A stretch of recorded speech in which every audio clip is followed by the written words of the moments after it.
Hum, hum, hum.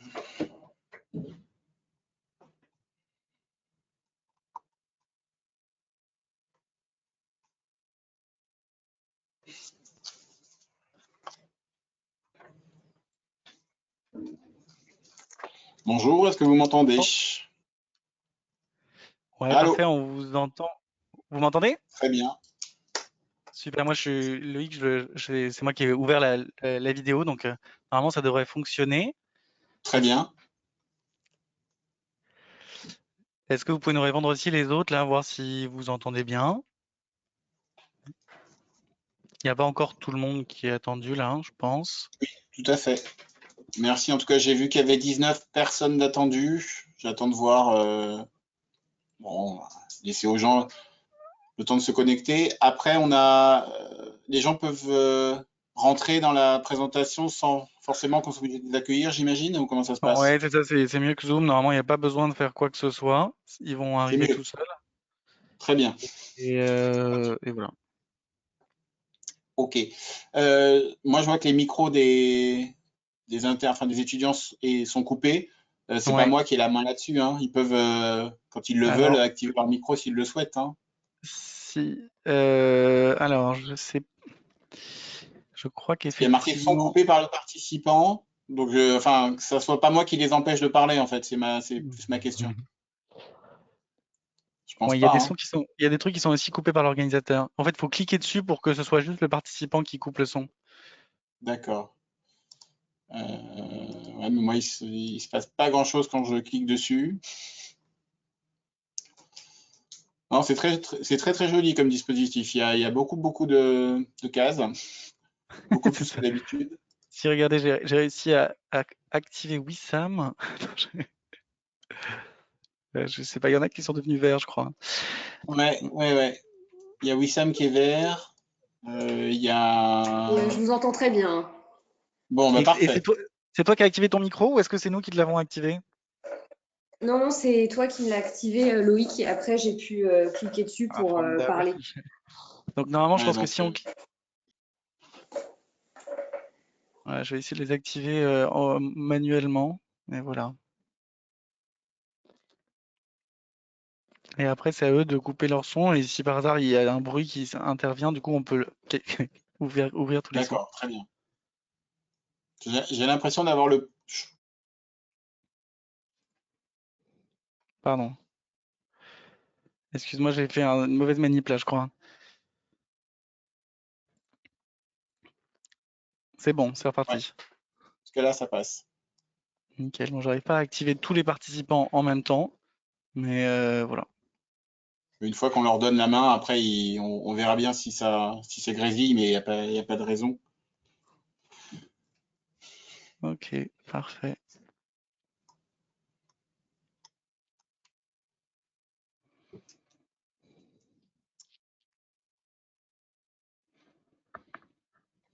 Donc, si vous m'entendez, déjà bonjour à tous, on va y revenir. Les questions, euh, Lynn Pierre m'avait expliqué que vous pouviez les poser dans la partie questions, dans la partie chat. Très honnêtement, je préfère que éventuellement vous preniez la parole et on en discute. Parce que c'est vrai que vous parler en même temps et lire les questions sur le côté, ça peut être un peu. Je risque de passer à côté et répondre 5 minutes après, ce qui perd un petit peu en intérêt. Donc, Et, sauf si j'ai les questions toutes les 10 secondes, ce dont je ne doute pas, ça serait peut-être un peu plus simple que vous preniez la parole ou alors que vous gardiez vos questions pour la fin. Mais je pense qu'à la fin de journée, là, vous en aurez tous marre, donc ça va être un peu plus compliqué. et ceux qui ont pas, il y en a qui ont, à mon avis, pas de micro. Ceux qui n'ont pas de micro, ils peuvent poser une question. Et si quelqu'un qui a un micro voit qu'il y a une question qui est posée, il peut vous Voilà. la retransmettre aussi. Après, je vais regarder la box où il y a les questions, mais c'est vrai que regarder les diapos en même temps et les questions, c'est plus simple quand vous levez le doigt dans la salle, quoi. Euh, Alors, il y a un truc très désarçonnant, c'est-à-dire qu'il y a une petite icône qui apparaît quand il y a marqué inactif ou inattentif. Ça a l'air. Faut pas, oui, il y a une petite, il y a une capacité à voir si la page est en premier plan ou en deuxième plan. Cette Ah oui, application est c'est vraiment derrière Netflix, en fait, c'est ça. pleine de surprises. Ah oui, non, ça fait presque peur, en fait. on n'utilisera pas ces données. Non, mais pas attentif, ça fait, ouais, ça. Là, il y a Cynthia qui a l'air d'être pas attentive. Ça fait très très bizarre. Ça fait très flicage. C'est C'est bon. entre les vaccins avec des puces 5G et ce logiciel. Donc, je vois qu'on est 15. Je Je pense que présume c'est que tout à fait Loïc. bon pour partir. De toute façon, c'est enregistré pour ceux qui arriveront en retard. Et donc, D'accord. voilà. Bon, bah, écoute, merci Loïc. Je Parfait. pense que je vais commencer parce qu'on va essayer de faire le temps qu'il faut bien et pas plus. De toute façon, il va être tard après. Donc bonjour on est 14, on est presque au complet, on attend 19 personnes. Donc bonjour à tous et à toutes. Je m'appelle Olivier Cosmuder, je suis PEPH à l'hôpital Cochin en hématologie biologique à Paris et on est réunis pour un cours de DES virtuel en fait sur des données, on va dire générales assez sur les techniques de biologie moléculaire avec une introduction à la cytogénétique, bien sûr avec un focus en hématologie qui est la discipline qui nous intéresse. Alors j'ai peut-être coupé ma caméra parce que du coup ça n'a pas beaucoup d'intérêt, mais une fois de plus, comme on l'a dit pour les retardataires, si votre micro, vous avez un micro et que vous souhaitez poser une question, n'hésitez pas. Si vous n'avez pas de micro, essayez de la poser dans la boîte à questions et j'essaie de voir. Je la laisse ouverte, la boîte à questions, pour les voir apparaître. Mais c'est peut-être un peu moins l'habitude. Donc n'hésitez pas, dans la mesure du possible et du raisonnable, à m'interrompre s'il y a besoin. Vous m'entendez toujours, j'imagine. J'ai coupé juste la caméra afin de voir mon écran correctement et pas me voir moi, ça ne sert pas à grand-chose. Donc, on va parler de cytogénétique et de biologie moléculaire en hémato. Vous avez déjà eu quelques cours un peu sur l'hématopoïèse, quelques bases. On va revoir quelques notions, mais on va continuer et voir un petit peu qu'advient-il d'un prélèvement lorsqu'il arrive dans un laboratoire où on a la véhémence de faire de la cytogénétique et ou de la biologie moléculaire. Alors, je ne vous fais pas. Non, ça ne marche pas. La diapo. Ah, si. Je ne vous fais pas l'affront de vous rappeler ce qu'est l'hématopoïèse. Hein. C'est voilà, ce qui permet la création et le renouvellement des cellules sanguines, que ce soit les globules blancs, les globules rouges ou les plaquettes. La moelle osseuse, qui est le siège de cette hématopoïèse, aussi bien chez l'adulte, produit de très très nombreuses cellules. Ça part d'un stock de cellules souches qui s'auto-renouvellent, dites multipotentes. On verra qu'elles donnent naissance à tous les lignages. Et bien sûr, il y a un auto-renouvellement, mais aussi une différenciation de ces cellules souches hématopoïétiques ou CSH en progéniteurs qui ne sont plus multipotents, qui vont être engagés dans une lignée de différenciation et qui vont répondre à des signaux exogènes, donc des cytokines, des facteurs de croissance qui vont engager ou pousser la cellule à se différencier dans tel ou tel type de globules blancs ou de globules rouges. La maturation dans la moelle osseuse, dans le thymus, permet l'accès à toutes les cellules sanguines. Et il y a bien sûr, pour la lignée lymphoïde, une part importante, et vous l'avez sans doute vu, des ganglions pour la différenciation et la prolifération de ceux-ci. Ce qui va nous intéresser aujourd'hui, ce sont les hémopathies malignes. Ce sont des cancers hématologiques, donc on dit la plupart du temps cancer liquide, s'il y a des lymphomes dans tout ça. Et comme tout cancer, une hémopathie maligne est avant tout une prolifération cellulaire incontrôlée. La cellule, elle va se mettre à se multiplier sans tenir compte des signaux d'apoptose ou de mort qui lui sont envoyés par l'environnement. Donc, elle va se proliférer de manière indépendante de son environnement. Et dans les hémopathies malignes, on va dire aiguës, il y a un blocage de différenciation, c'est ce qui va faire la leucémie, où la cellule a un aspect en tout cas très immature et garde des capacités plus proches de la cellule souche que de la cellule mature. On verra que bien sûr, ça dépend du type d'hémopathie. Dans ces hémopathies-là, vous avez tous et toutes entendu parler bien sûr des leucémies aiguës, où la cellule souche hématopoïétique va être bloquée en différenciation. Et donc, on va avoir une prolifération de myéloblastes ou de blastes. Le suffixe blast, normalement, est utilisé pour témoigner de cellules immatures, mais par abus de langage et par côté pratique, quand on parle de blast, dans la numération formule sanguine d'un patient ou dans un myélogramme, généralement, ce n'est pas bon signe.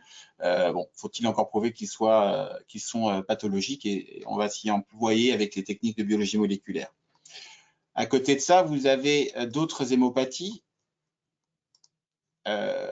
dit hémopathie avec des cellules matures, comme sont les syndromes myéloprolifératifs et myélodysplasiques. Tout ça, c'est un spectre que vous reverrez au cours des cours du DES.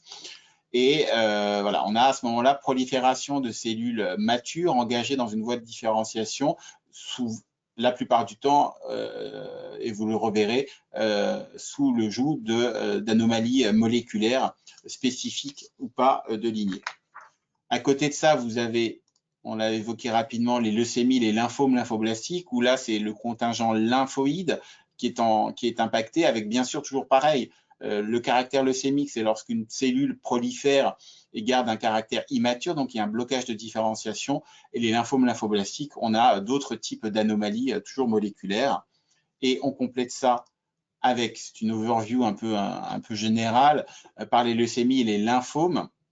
Alors, des leucémies à cellules un petit peu plus engagées, et les lymphomes, ce sont des proliférations de lymphocytes matures. Alors, on a des lymphocytes matures, le problème, c'est lorsqu'ils se ressemblent tous et ont tous comme ancêtre la même cellule qui a subi des modifications génétiques, on parle à ce moment-là de lymphome, et qui sera appelé par le type de cellules lymphoïdes qui prolifèrent, des B, des T ou des cellules NK. Le cancer, en général, c'est avant tout une maladie tissulaire, mais dans notre cas, une maladie qui va se leucémiser. Dans le cas des leucémies, en tout cas, une maladie qui va pouvoir circuler dans le sang. Mais effectivement, à la base, elle se produit dans un ganglion, dans la moelle osseuse, avec une interaction importante avec son micro-environnement. C'est avant tout une maladie cellulaire. On a vu que les cellules bénéficiaient d'un avantage de prolifération ou d'une baisse de sensibilité à la mort cellulaire par la plupart du temps des anomalies moléculaires. On va y revenir. Et on peut schématiser ça en disant que le cancer est avant tout une maladie de l'ADN, où la cellule cible, qui va être la cellule leucémique ou la cellule cancéreuse, va présenter des anomalies moléculaires. Donc, ce qui va nous intéresser, c'est quelles sont les techniques à l'heure actuelle qu'on peut utiliser pour aller rechercher ces anomalies de l'ADN qui vont permettre de caractériser mieux ou d'affiner le pronostic et éventuellement le diagnostic de ces cancers hématologiques. Alors, au niveau de l'ADN, vous savez, chromosome, on a l'ADN, on ne va pas vraiment revenir dessus. On sait que les cellules cancéreuses ont des anomalies au niveau de l'ADN, mais on sait qu'elles baignent aussi dans un micro-environnement qui est pathologique la plupart du temps et qui peut avoir un impact fort sur le développement de l'hémopathie. On y reviendra un petit peu après.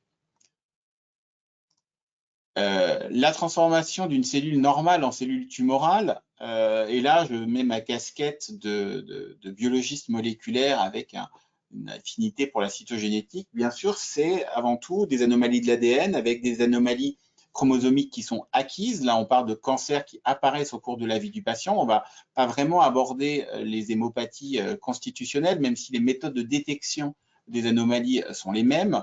Ce sont des mutations géniques acquises. Donc, on a des anomalies dans les gènes qui codent pour des protéines importantes dans différents processus cellulaires, et on a aussi des modifications épigénétiques. L'épigénétique, vous allez en entendre beaucoup parler, c'est cette espèce d'alphabet, cette régulation qui régule l'expression des gènes. Donc, les gènes ne sont pas forcément mutés, mais il va y avoir des anomalies qui vont réguler leur expression. Donc, comprenez bien qu'un gène, sans forcément être muté, s'il est surexprimé ou sous-exprimé, ça va pouvoir jouer sur le devenir et le fonctionnement de la cellule normale. Donc, les modifications épigénétiques vont entraîner des activations, des hyperexpressions d'oncogènes. On a des gènes normaux qui ont des fonctions. Le problème, c'est quand on les surexprime, la cellule perd un peu pied, ou en tout cas en tire un bénéfice en termes de survie. On va bien sûr inactiver ou sous-exprimer des gènes. Alors, ce sont des gènes appelés du coup suppresseurs de tumeur. Lorsqu'ils sont là, tout va bien. Lorsqu'ils ne sont plus là ou lorsqu'ils sont sous-exprimés, la tumeur apparaît, donc ils sont dits suppresseurs de tumeur. Ces gènes, vous savez qu'on a 2 autosomes par cellule, on a donc 2 copies de chaque gène, a priori, sauf bien sûr pour les gènes du chromosome Y. On a la notion d'inactivation monoallélique ou biallélique, c'est-à-dire qu'un gène, bon, si on a une forme, on va dire, oncogénique, une nouvelle mutation qui va entraîner une nouvelle forme, à ce moment-là, bah, forcément, ça va être tout de suite très délétère pour l'organisme et donc un bénéfice pour la cellule. Parfois, pour les gènes, principalement les gènes suppresseurs de tumeurs, il faut 2 événements génétiques pour faire complètement disparaître le gène. Le gène, il est là, la cellule, elle est normale. il manque un allèle du gène, il commence à se préparer quelque chose, il manque 2 allèles du gène. Là, à ce moment-là, la tumeur se développe, en tout cas, la cellule a un avantage majeur. C'est pour ça que la plupart du temps, quand on définit un gène suppresseur de tumeur, c'est un gène qui est doublement inactivé dans la tumeur. Donc, les 2 allèles, les 2 gènes sont, on va dire, inactivés. La plupart du temps, un allèle par délétion, donc il manque le gène, et l'autre allèle par mutation. Nous allons prendre des exemples plus tard.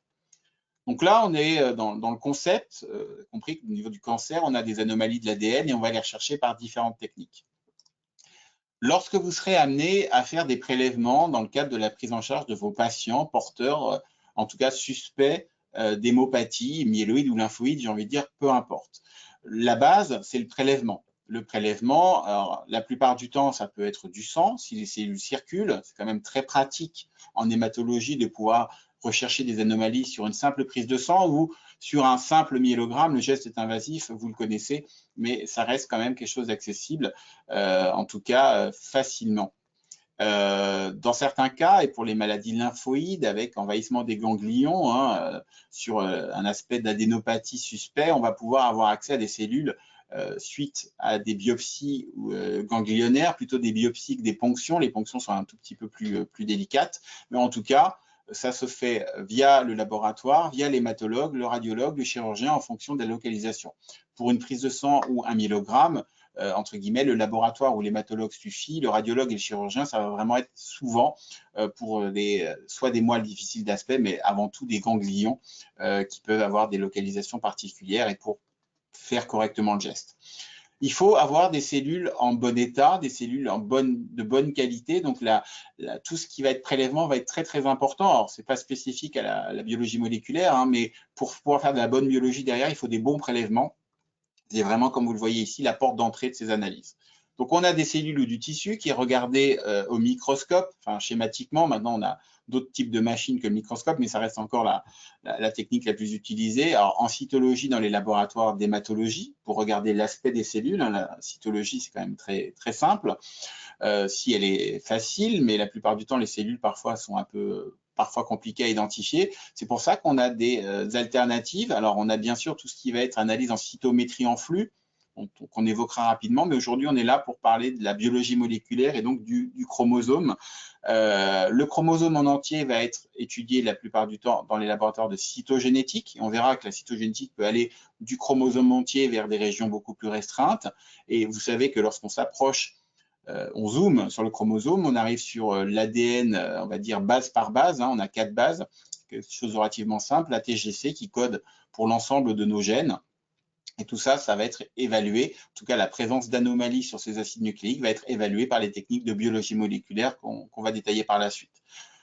C'est un circuit classique qui se termine la plupart du temps par la conservation du matériel biologique, celui qui a été extrait ou celui qui, on va dire, encore frais, dans des centres de ressources biologiques. Et c'est vraiment très, très important d'avoir accès à du matériel parce que prospectivement, on fait des analyses, rétrospectivement, on peut revenir dessus pour affiner justement le pronostic ou le diagnostic des hémopathies.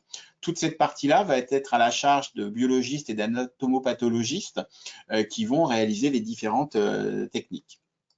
En une diapo, au bilan biologique d'une hémopathie, bien sûr, il y a les caractéristiques morphologiques, donc l'aspect de la rate, par exemple, l'aspect des cellules à l'examen microscopique, les caractéristiques phénotypiques, on peut avoir certains marqueurs en immunocytochimie, mais plus principalement la cytométrie en flux. Donc là, on a 2 paramètres, mais c'est maintenant des technologies qui permettent d'analyser à la surface, même à l'intérieur des cellules, l'expression de nombreuses protéines qui permettent de mieux typer les anomalies.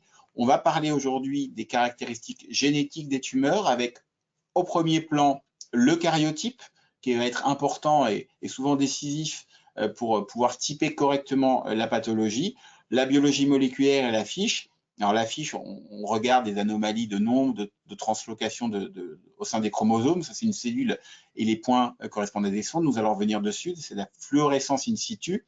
Et la biologie moléculaire, on va partir d'ADN et on va faire un certain nombre de choses à la recherche de mutations. Je vous ai dit, je radote, diagnostic ou pronostic. Donc, les anomalies chromosomiques, on va être sur l'échelle du chromosome là. Dans les hémopathies malignes, rares exceptions près, on est chez l'adulte qui développe une hémopathie, on va rechercher des anomalies acquises. Donc bien sûr, ce sont des anomalies qui vont être spécifiques des cellules non cancéreuses, la plupart du temps présentes dans un grand nombre de cellules. Donc c'est quelque chose qui est apparu au moment de l'initiation de la leucémie et qui en est voilà, la cause, ou en tout cas qui participe au développement de celle-ci. Les anomalies chromosomiques, la plupart du temps, sont clonales. Et quand on dit clonal, c'est-à-dire qu'un grand nombre de cellules de l'échantillon analysé présentent l'anomalie, et ce qui veut souvent dire qu'on est face à une anomalie primaire, c'est-à-dire que c'est une des anomalies, parce que les cancers hématoses sont rarement dus à une seule anomalie. En tout cas, si l'anomalie chromosomique, on la voit dans un grand nombre de cellules, et on va voir comment on les obtient, généralement, c'est que c'est une anomalie qui est causale et qui est là depuis longtemps, entre guillemets, depuis le développement de la première cellule cancéreuse, dont l'expansion a conduit à la consultation chez l'hématologue ou chez le docteur. Ce sont des anomalies, la plupart du temps, qui sont récurrentes, c'est-à-dire qu'on a entre guillemets la chance d'avoir, de retrouver en cytogénétique des anomalies qui sont retrouvées chez plusieurs patients, ce qui a permis à des équipes de recherche brillantes de faire des études de fonctionnalité, d'impact, c'est-à-dire qu'on sait par exemple que la délétion du chromosome 17 emmène P53, qui est un gène important pour la résistance à l'apoptose. Donc la cellule, à ce moment-là, comme on a évoqué tout à l'heure, en perdant P53, va acquérir des caractéristiques de cellules cancéreuses. Donc voilà, on n'a pas une récurrence absolue pour toutes les anomalies, mais on est habitué dans certaines pathologies à voir apparaître régulièrement les mêmes anomalies cytogénétiques et du coup à pouvoir leur associer un impact pronostique. Alors, le but, ce n'est pas uniquement de faire de la biologie moléculaire, ce n'est pas uniquement d'écrire, c'est d'écrire les anomalies, c'est bien sûr les nommer, éventuellement les quantifier, mais pour en faire soit des impacts, des anomalies avec un impact pronostique, soit éventuellement des cibles thérapeutiques. On va voir quelques exemples. Et parfois, les anomalies sont spécifiques, donc sont pathognomoniques, comme on dit, plus facile à prononcer qu'à écrire, mais en tout cas signifiant qu'elles sont retrouvées dans un certain type et pouvant signer, entre guillemets, le diagnostic qui, par ailleurs, cytologiquement ou avec d'autres anomalies, est facilement posé. La translocation 922, vous connaissez la transloc Becerra-Belson, qui est un des magnifiques exemples de thérapie ciblée en hématologie, et pathognomonique de la leucémie myéloïde chronique, même si on peut retrouver des translocations 922 dans le cadre de leucémie aiguë lymphoblastique. Mais là, vous avez, si on vous dit il y a une 922, qu'est-ce que c'est comme anomalie, comme pathologie? Ça peut être très bien une LMC ou une LAL. Par contre, le cytologiste, lui, aura bien vu la différence entre une LMC qui est une prolifération de cellules granuleuses matures et une LAM qui est une prolifération de blastes lymphoïdes. D'accord? C'est pas, on regarde jamais la biologie moléculaire en aveugle, ça n'aurait aucun sens. Mais en tout cas, ça aide à affiner le pronostic et on va voir que ça peut servir aussi à faire de la maladie résiduelle, c'est ça qui va nous intéresser. Ou par exemple, autre exemple, la translocation 8-14 dans le lymphome de Burkitt, je crois qu'on en reparle tout à l'heure. Donc le laboratoire de cytogénétique, on est à l'échelle de la cellule, on va voir comment on les obtient. Les chromosomes sont étudiés un par un et sont, alors c'est ça qui est un peu chronophage à l'heure actuelle, rangés, classés selon la taille avec l'œil expert du cytogénéticien. Et ici, par exemple, vous avez un chromosome, enfin un karyotype chez une femme en l'occurrence qui a 2X et pas de Y, et avec un chromosome 5 qui est un tout petit peu plus court. Donc le karyotype, retenez d'ores et déjà que ça permet de voir des gains ou des délétions de grande taille. Là, il manque un petit bout du chromosome 5. On verra tout à l'heure comment ils ont identifié que c'était bien le chromosome 5. Et vous imaginez bien que s'il y a un chromosome en plus, bah, il sera rangé à côté de ses deux copains. Donc on pourra très bien voir les monosomies et les trisomies. On voit des translocations de grande taille également. Ici, un karyotype, une fois de plus, non, là c'est un homme qui est XY avec un rapprochement, enfin en tout cas un chromosome 9 qui est un peu plus long qu'attendu et un chromosome 22 qui est un peu plus court. C'est spécifique, enfin en tout cas c'est un karyotype de leucémie myéloïde chronique avec la translocation 922, donc l'œil expert du cytogénéticien avec l'ensemble des données clinico-biologiques qui sont associées à la demande, va pouvoir poser le diagnostic de LMC avec un transcrit 922 et donc une transfusion Becerra-Belson. Mais globalement, la cytogénétique conventionnelle permet de voir ce genre de choses. Donc, les translocations de grande taille. Effectivement, si c'est des mini-translocations au sein de chromosomes, on a des techniques additionnelles qui vont permettre de voir ça. Un peu plus loin, donc on était à l'échelle du chromosome juste avant, là on est à l'échelle, on va dire, des petites fusions ou des petits gains ou des petites délétions. La technique utilisée au laboratoire de cytogénétique est la fluorescence, l'hybridation fluorescente in situ, la FISH, qui va s'intéresser à des chromosomes dans des cellules obtenues en métaphase ou en interphase, en tout cas des cellules qui vont permettre d'avoir des chromosomes jolis et on va dire accessibles à des marquages par des sondes qui vont par exemple montrer ici, vous avez une sonde sur le chromosome 8 qui est verte, une sonde sur le chromosome 20 qui est rouge, très bien, et en fiche, donc vous avez des cellules qui sont fixées sur une lame et vous colorez les mêmes sondes dans les cellules pathologiques de patients qui ont été obtenues. Et vous voyez ici 3 sondes vertes et 2 sondes rouges, il y a un truc qui ne va pas, il y a donc une trisomie 8. Donc il y a plusieurs techniques qui permettent d'avoir accès aux gains et aux délétions, parfois de grande taille. En cytogénétique conventionnelle, c'est facile, mais parfois, lorsque le karyotype est très complexe et qu'il y a beaucoup de chromosomes qui ne vont pas bien, la fiche peut être une aide pour aller chercher spécifiquement certains réarrangements, on va dire, récurrents. Là, vous comprenez bien qu'il faut savoir ce qu'on cherche, alors que la cytogénétique conventionnelle, qu'on a vu juste avant, est un peu pan chromosome et bon, on est censé pouvoir identifier un certain nombre d'anomalies s'il y en a. On peut aussi voir les translocations par la fiche, hein, c'est ce qui est beaucoup plus utile. Ici, on reprend le cas de notre leucémie myéloïde chronique favorite, où on marque le gène BCR et le gène Abelson dans 2 couleurs différentes, en vert et en rouge, qui sont donc localisés sur leur chromosome d'intérêt s'il n'y a pas de souci. Et lorsque les gènes BCR et Abelson sont rapprochés, dans le cas de la translocation de notre 22, la sonde rouge est très proche de la sonde verte, en tout cas sur un chromosome qu'on ne distingue pas, mais on voit que les sondes, et donc ça fait du jaune. Donc la présence en cytogénétique par fiche avec des sondes sur le 9 et sur le 22 d'une fluorescence, on va dire, anormale, signe aussi la présence d'une translocation de 9-22 qui aurait sans doute été vue précédemment par la cytogénétique conventionnelle, mais qui parfois, en cas de remaniement un peu cryptique, vous avez un patient qui a un phénotype, on va dire, de LMC, qui a l'âge qui va bien, qui a l'hyperleucocytose avec la myélémie étagée qui va bien, mais chez qui le karyotype conventionnel ne ramène pas de translocation, un petit coup de fiche justement pour vérifier qu'on n'a pas un remaniement chromosomique un peu plus sioux qui, mine de rien, rend un aspect normal au 9 et au 22 en cytogénie conventionnelle, mais qui présente bien une translocation. Donc, la cytogénétique, qui, une fois de plus, s'intéresse à l'échelle du chromosome et peut devenir infrachromosomique avec des techniques adaptées, s'intéresse aux anomalies de structure, les translocations, les délétions, les duplications, les inversions, et aux anomalies de nombre, les trisomies, les monosomies, les hyperploïdies. Voilà, donc ça donne quand même un grand nombre d'informations. Relativement rapidement, vous pouvez avoir le résultat en quelques jours. On va voir pourquoi, parce qu'il y a une étape préalable de culture cellulaire.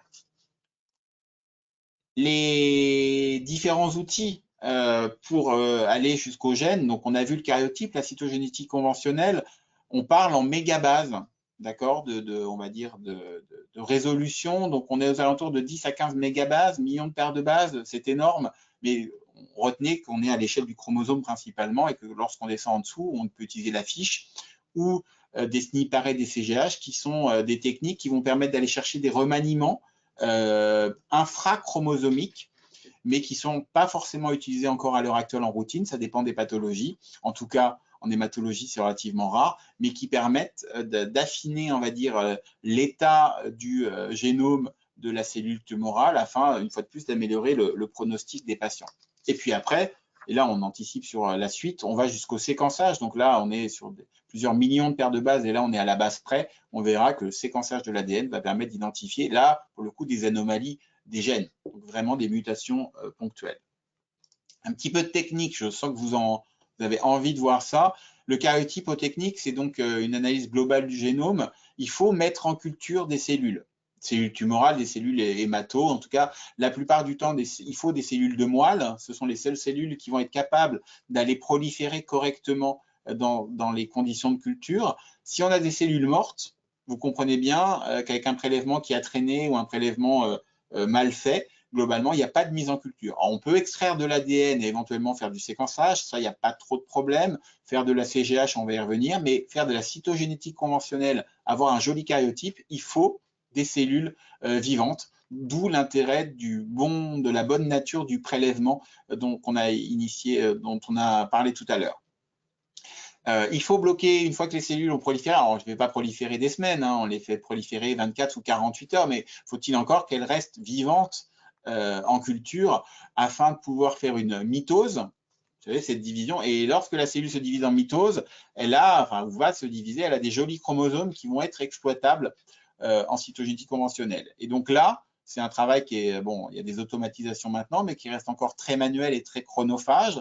Les chromosomes sont séparés, découpés, en termes d'image, analysés et rangés. Et ça montre les jolis chromosomes qu'on a vus précédemment. Donc, vous vous rendez compte que derrière une simple image, je reviens en arrière comme ça, il y a quand même plusieurs jours de travail entre la mise en culture, la récupération des cellules et le tri des chromosomes. Donc, il y a des techniques alternatives qu'on n'évoquera pas trop aujourd'hui, mais qui tendent à essayer de remplacer ou en tout cas avoir un maximum d'informations. Parce que ça, c'est très sensible, enfin, c'est très spécifique, mais c'est long. Donc, à un moment, il y a une balance importante à considérer à ce niveau-là, en termes de gains et de temps passé à réaliser l'analyse.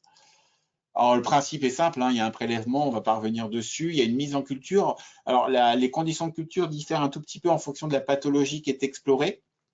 Et il y a ce qu'on appelle une sortie de culture, un culot de cytogénétique où les cellules sont après regardées, triées pour faire la cytogénétique conventionnelle. Et on obtient les bandes, la dénaturation des chromosomes avec des bandes qui sont spécifiques, c'est ce qui permet de les ranger. Hormis la taille, il y a quand même des aspects de chromosomes qui sont spécifiques de leur identité. Et puis voilà, vous voyez, il y a plusieurs étapes pour, à la fin, analyser 20 mitoses, donc 20 cellules différentes par patient. Et ça prend déjà beaucoup de temps. Donc 20 cellules dit que si vous avez des anomalies qui ne sont pas clonales, la cytogénétique conventionnelle va manquer de sensibilité. On va voir que c'est rattrapé par d'autres techniques derrière. Et donc après ces 6 étapes-là, on a un exemple ici de karyotype. Donc c'est une femme, encore une fois, XX, qui présente effectivement des anomalies, qui a des petits bouts de chromosomes qu'on ne sait pas trop ce que c'est, donc ça c'est signifié comme des chromosomes satellites, qui manque un petit peu du chromosome 5 et qui a une trisomie 8 globalement, et qui a une délétion du 20 et peut-être une anomalie du 15 et une délétion du 18. Vous voyez, donc c'est très informatif. Là, ce sont des cellules, donc ça c'est une cellule globalement, et l'analyse de 20 cellules va permettre de dire est-ce que ces anomalies qu'on a citées sont toutes dans la même cellule ou pas. Donc il y a la notion de clone. Mais une fois de plus, on reste sur 20 cellules analysées quand c'est possible, quand ça a bien poussé. Donc vous voyez, c'est très spécifique, mais c'est très peu sensible. Le karyotype, l'avantage, ça bien sûr, vous avez compris, permet une vision pangénomique. On a accès rapidement aux anomalies de nombre, aux anomalies de structure, équilibrées ou déséquilibrées, c'est-à-dire qu'on voit bien que les chromosomes ne sont pas à la bonne taille ou à la bonne, entre guillemets, avec le bon aspect. Toutes ces anomalies de structure vont parfois devoir être confirmées par des anomalies des analyses en fiches qui vont permettre d'identifier spécifiquement les gènes qui ne sont pas qui sont ou qui ne sont pas dans les zones réarrangées.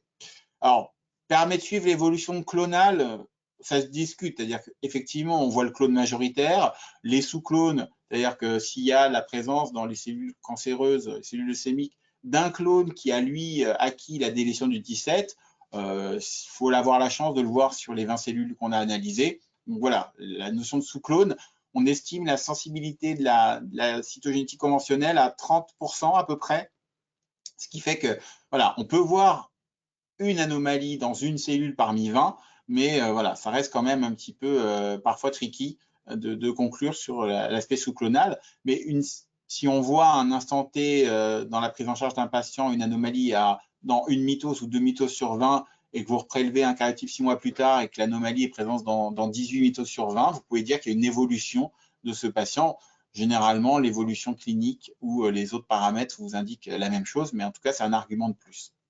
Ça montre l'hétérogénéité intratumorale, effectivement, vous aurez le karyotype cellule par cellule, et donc même si en final on vous rend le karyotype à 4 anomalies, s'il y a eu un peu de chance, on peut peut-être montrer qu'il y a 2 clones ou 3 clones différents. Une fois de plus, c'est un petit peu compliqué.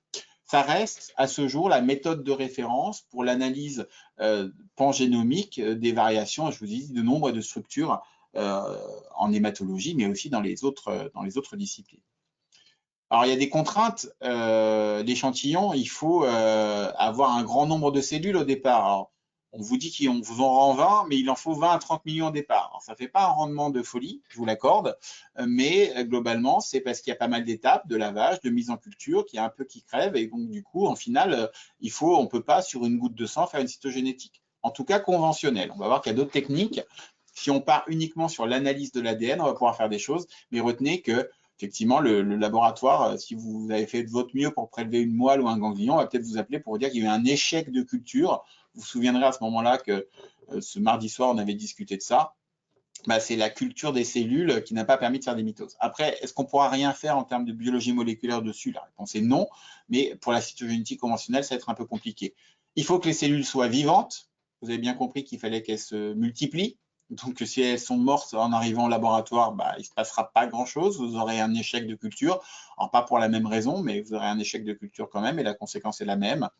Et donc, il y a un index de prolifération des cellules qui est calculé. Et donc, en cas de problème, échec du karyotype ou cellule tumorale non en cycle. Alors, c'est pas, vous ne pouvez pas le prévoir, mais si effectivement vous prélevez 3 gouttes et que ça traîne 4 jours sur une paillasse, rêvez pas, vous n'aurez pas de résultat malheureusement. Il y a des contraintes liées à la technique. Alors, c'est manuel, c'est long. Hein, il faut parfois une semaine pour un résultat. Et la qualité du banding chromosomique, là, on rentre un peu dans les détails, mais globalement, si la technique ne marche pas bien, bah, c'est un petit peu compliqué. C'est un petit peu aussi tricky, la cytogénétique conventionnelle, pour les anomalies complexes ou cryptiques. C'est-à-dire que là, on a vu un karyotype juste avant où il y avait plusieurs anomalies. Parfois, c'est beaucoup plus compliqué que ça. Et puis, ça va mettre quasiment plus de temps à générer un compte-rendu pour expliquer tout ça qu'à faire la technique. Donc voilà, ça reste informatif. Bon, après, on n'est plus quand on a une dizaine d'anomalies, on n'est plus à une près. Mais globalement, retenez que ça peut être difficile à interpréter pour les anomalies complexes. Quand il y a des bouts de chromosomes qui se baladent de partout, ça peut être compliqué. Et les anomalies cryptiques, ça signifie que, comme pour le cas de la LMC qu'on a vu tout à l'heure, si le réarrangement chromosomique rapproche ou éloigne de gènes, mais que les chromosomes, ce n'est pas les points de cassure habituels et qui ressemblent à peu près à des chromosomes normaux, ben, on a l'impression d'avoir une cytogénétique normale, alors qu'en fiche, on verrait très bien des réarrangements. Donc ça, c'est intéressant aussi. C'est un peu une limite, mais bon, ce n'est pas rencontré dans un grand nombre de cas en hématologie. Et puis, bah, il y a des limites humaines. Hein. Le seuil de détection, c'est l'œil. Donc, ça dépend des cellules qu'on choisit, mais tout ça, c'est soumis à des procédures et à des règles. Et bien sûr, on a vu que le niveau de résolution est faible, c'est-à-dire qu'on voit des gros problèmes au niveau du chromosome. On est très loin d'avoir accès à la base. Donc, à titre d'exemple, la leucémie myéloïde chronique, hémopathie dont vous réentendrez parler, on a ici la translocation entre le chromosome 9 et le chromosome 22, d'accord, qui est un point de cassure classique et qui va entraîner l'apparition du transcrit de fusion Becerra-Belson. Ça, c'est classique. Sur ce karyotype-là, il n'y a pas d'autre anomalie, ce qui est souvent le cas au diagnostic de leucémie myéloïde chronique. Voilà, c'est dans 95% des cas, on a au diagnostic de LMC cette très très jolie translocation qui prend vraiment pas la tête, enfin, qui est vraiment pas compliqué à voir et qui est très informative pour la prise en charge du patient. Après, on arrive sur une résolution plus faible, c'est-à-dire enfin, une résolution plus grande. Donc, on va pouvoir aller voir des réarrangements ou des choses un peu plus fines que l'échelle chromosomique. On a vu qu'on avait l'affiche. Donc, l'affiche, une fois de plus, il faut savoir ce qu'on cherche. C'est-à-dire qu'on a une sonde fluorescente qui va être dirigée, par exemple, contre BCR et Abelson. Mais vous avez compris avant que ce n'était pas très, très intéressant. La cytogénétique conventionnelle marchait bien.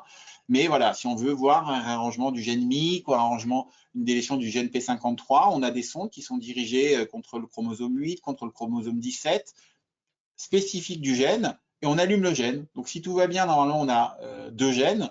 Et avec le fiche, on peut aller très vite pour voir que le gène, il en manque un ou il y en a un en plus. Donc, c'est on va dire une analyse, on va dire, plus sensible parce qu'on va au niveau du locus du gène ou de plusieurs gènes.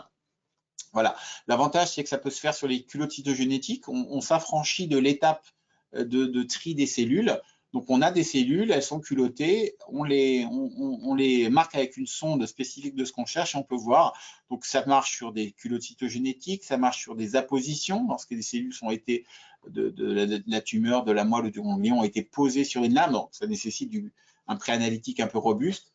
mais ça marche aussi sur du matériel congelé, des coupes paraffinées. Donc la fiche, une fois de plus, on sait ce qu'on cherche et on peut y avoir accès par un grand nombre de matériel disponible, donc ça c'est intéressant. À côté de ça, il y a la CGH, on descend encore en sensibilité. C'est des essais comparatifs d'hybridation génomique, hein, comparative genomic hybridation. Donc là, c'est des points, ça ne veut pas dire grand-chose, mais globalement, on prend le matériel génétique de la tumeur qu'on cherche à analyser et on est capable d'hybrider des sondes un peu partout sur les chromosomes. Et quand les sondes sont moins exprimées par rapport à un contrôle, on est capable de voir des gains ou des pertes. Donc retenez que tout ça, ce sont des anomalies, enfin des techniques qui sont complémentaires en termes de sensibilité, en termes de délai, ce n'est pas le même délai, mais que la seule technique à l'heure actuelle qui soit recommandée et utilisable partout, c'est la cytogénétique conventionnelle, celle qui est un peu longue et qui permet de trier les chromosomes. Il y a de la fiche qui est faite systématiquement dans certaines pathologies, comme rechercher les mutations de P53, en tout cas les délétions de P53, dans le cadre de la leucémie lymphoïde chronique. Il n'y a pas encore d'indication de la CGH en systématique, mais à ce jour, les évolutions technologiques et l'amélioration des technologies fait aussi que bientôt, on aura besoin, peut-être, au diagnostic de faire de la CGH. Alors, vos hémopathies préférées ont été screenées en termes de CGH dans de nombreuses études. Il y a des hémopathies comme certains lymphomes qui montrent pas mal d'anomalies en CGH. Faut-il encore, pour en faire une routine diagnostique, que ces anomalies apportent un intérêt pronostique pour les patients? Si c'est juste, une fois de plus, comme je vous l'ai dit au début, d'écrire pour décrire, ça ne sert pas à grand-chose. Il faut que derrière, on en tire un bénéfice, soit pour mieux caractériser la tumeur, soit pour identifier des cibles thérapeutiques, soit éventuellement pour servir de marqueur de maladie résiduelle. Mais la maladie résiduelle, vous en avez entendu parler, c'est cette envie des biologistes d'aller traquer les anomalies afin d'évaluer le comportement de la tumeur sous traitement. Il faut des techniques qui soient sensibles.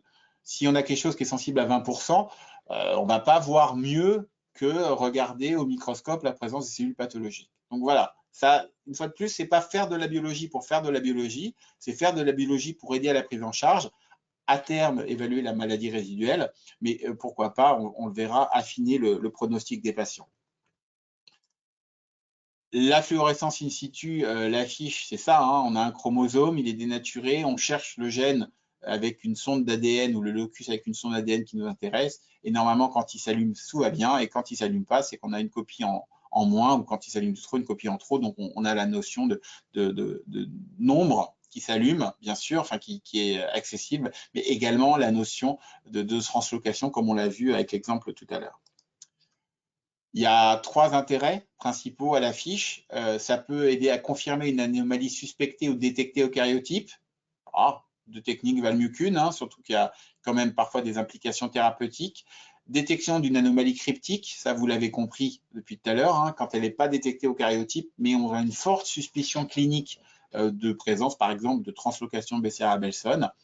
Et on peut aussi rechercher ces anomalies sur des cellules qui ne sont pas des cellules en mitose comme on a besoin pour la cytogénétique conventionnelle. C'est-à-dire que ces cellules interphasiques qui ne se multiplient pas trop, les chromosomes sont un peu enchevêtrés, ça ne va pas bien, ben on peut faire de la fiche. Mais une fois de plus, la fiche, on va chercher une information par une. Donc, ce n'est pas du tout aussi pangénomique que la cytogénétique conventionnelle. Ça peut être une aide. Et je vous ai dit, par exemple, pour P53, c'est intéressant lorsqu'on veut faire que P53 dans une pathologie. Bon, la fiche, par exemple, on a un karyotype de syndrome myélodysplasique, hein, cette maladie du sujet âgé dont vous allez entendre parler. On a fréquemment dans les myélodysplasies des anomalies du chromosome 5, une perte d'une partie du bras long du chromosome 5. Ben, parfois, lorsqu'on a ça, on peut faire une sonde contre un gène qui s'appelle EGR, peu importe, qui est situé ici. Dans un patient normal ou dans une cellule normale, on a 2 sondes. Et dans une cellule avec un 5Q, on aura une seule sonde qui va s'allumer. Donc, ça confirme la présence du 5Q. Ça peut aller plus vite que la cytogénétique conventionnelle. C'est uniquement si on a un doute. Et une fois de plus, ce 5Q est important parce que c'est une classification particulière des myélodysplasies. Enfin, en cytogénétique, il y a la CGH, la Comparative Genomic Hybridation. Ce sont des essais qui vont, eux, s'intéresser à l'ADN. C'est-à-dire qu'il y a des sondes qui vont être localisées un peu partout sur les chromosomes et qui vont évaluer la présence de matériel chromosomique de cette sonde dans l'échantillon tumoral versus des échantillons contrôle, et on va voir les gains et les pertes. D'accord? C'est rapide, c'est automatisable, il y a des plateformes de CGH qui existent. La résolution est importante parce qu'on peut descendre avec la présence des sondes à des petites régions de l'ADN. L'analyse est globale, hein, différemment, contrairement à ce qu'on disait pour la fiche, mais ça ne détecte que les gains et les pertes. Et ça ne détecte pas vraiment les clones minoritaires. Donc oui, c'est très intéressant parce que ça va vite, ça peut rendre des services, mais vous voyez, il n'y a pas une technique qui permet de répondre à toutes les questions en même temps. Enfin, il y a quand même des choses qui se développent à l'heure actuelle, vous verrez ça peut-être dans quelques années. À quoi ça ressemble une analyse en CGH? Donc là, vous avez les chromosomes du patient qui sont rangés. Donc comme il y a un X et un Y, je radote, c'est un homme. Et puis les traits bleus, enfin les traits qui sont en face des chromosomes, montrent entre guillemets, la présence de matériel chromosomique de cette région-là chez le patient. Quand c'est bleu, tout va bien, etc. Et quand vous avez des variations de part et d'autre de la ligne, en plus ou en moins, là c'est essentiellement des variations en moins. Par exemple, ici, chez ce patient-là, on a l'impression qu'il manque le chromosome 13. Vous voyez, il n'est pas bleu du tout, il y a peut-être une petite région des pupilles. En tout cas, ça c'est un myélome, clairement, hein, cette pathologie du plasmocyte où il manque majoritairement le 18, il manque le 13, il manque un petit bout du 12, il manque un petit bout du 1. Donc, ça emporte des régions chromosomiques et tout ça, ce sont des paramètres qui sont associés à la classification des pathologies. Donc, ce n'est pas systématique, la CGH. Il y a des maladies comme le myélome où ça peut être informatif. Encore une fois, faut-il que les informations apportées par la CGH vous donnent une plus-value sur la prise en charge du patient. La biologie moléculaire cytogénétique, ce n'est pas uniquement là, je radote pour faire joli. Il faut que ça aide à la prise en charge du patient. D'accord? Donc, la CGH, il y a certaines pathologies où c'est développé. Ça pourra remplacer le karyotype conventionnel dans certaines hémopathies, où on retrouve essentiellement des pertes et des gains, les myélodysplasies, les LLC, les lymphomes combinés à la fiche. Hein. L'angoisse qu'on pourrait avoir, c'est de passer à côté d'une anomalie qui pourrait être informative. Donc, il y a pas mal d'études. Alors, dans certaines pathologies, c'est quasiment abouti, mais qui comparent sur des grandes cohortes la cytogénétique conventionnelle, la CGH plus ou moins les autres techniques, et qui cherchent à voir si on classifie mal les patients. Voilà, donc le but, c'est de trouver la bonne combinatoire de techniques, entre guillemets, la moins chronophage possible pour correctement prendre en charge les patients. Alors bien sûr, ce sont des techniques qui sont toujours limitées par l'envahissement tumoral. Hein. Dans des maladies où on n'a que des cellules leucémiques, c'est facile. Dans des maladies, on va dire sous-clonales, c'est un peu compliqué. Et vous savez, c'est un peu dans l'air du temps que les cancers sont des maladies hétérogènes. C'est-à-dire qu'on dit que le patient a un cancer, mais en fait, la plupart du temps, il y a plusieurs clones de cellules cancéreuses. Et donc, l'idée, c'est d'arriver à choper les informations sur tous les clones.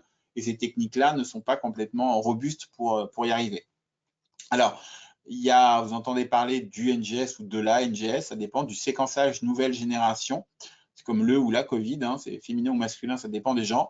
Mais en gros, c'est du séquençage qui permet d'avoir accès à un grand nombre d'informations du génome, du séquençage haut débit. Alors, il y a plein de gens qui disent qu'à terme, ça remplacera la cytogénétique. Pas à l'heure actuelle, en tout cas, dans les moyens qui sont mis.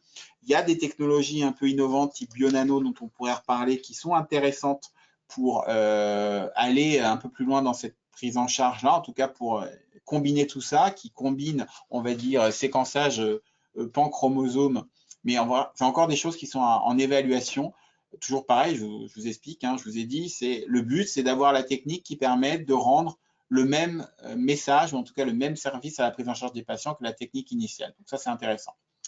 Après, des techniques vraiment pangénomiques comme du séquençage de génome ou du séquençage d'exome, voilà, ça risque de faire un peu cher et un peu lourd en analyse pour l'instant pour rechercher des réarrangements équilibrés qui peuvent être trouvés par la combinatoire des autres techniques. Mais voilà, avec l'évolution, je pense que lorsque vous serez vous êtes sur le terrain, mais lorsque vous serez encore plus sur le terrain et que vous serez amené à prescrire très régulièrement des analyses, vous verrez certainement les technologies évoluer, elles évoluent encore régulièrement, et peut-être qu'à terme, on fera peut-être plus de cytogénétique, mais une analyse BioNano, une analyse whole genome. C'est l'analyse, entre guillemets, derrière, l'analyse bioinformatique qui reste d'être un peu compliquée, mais globalement, vous savez que les technologies évoluent.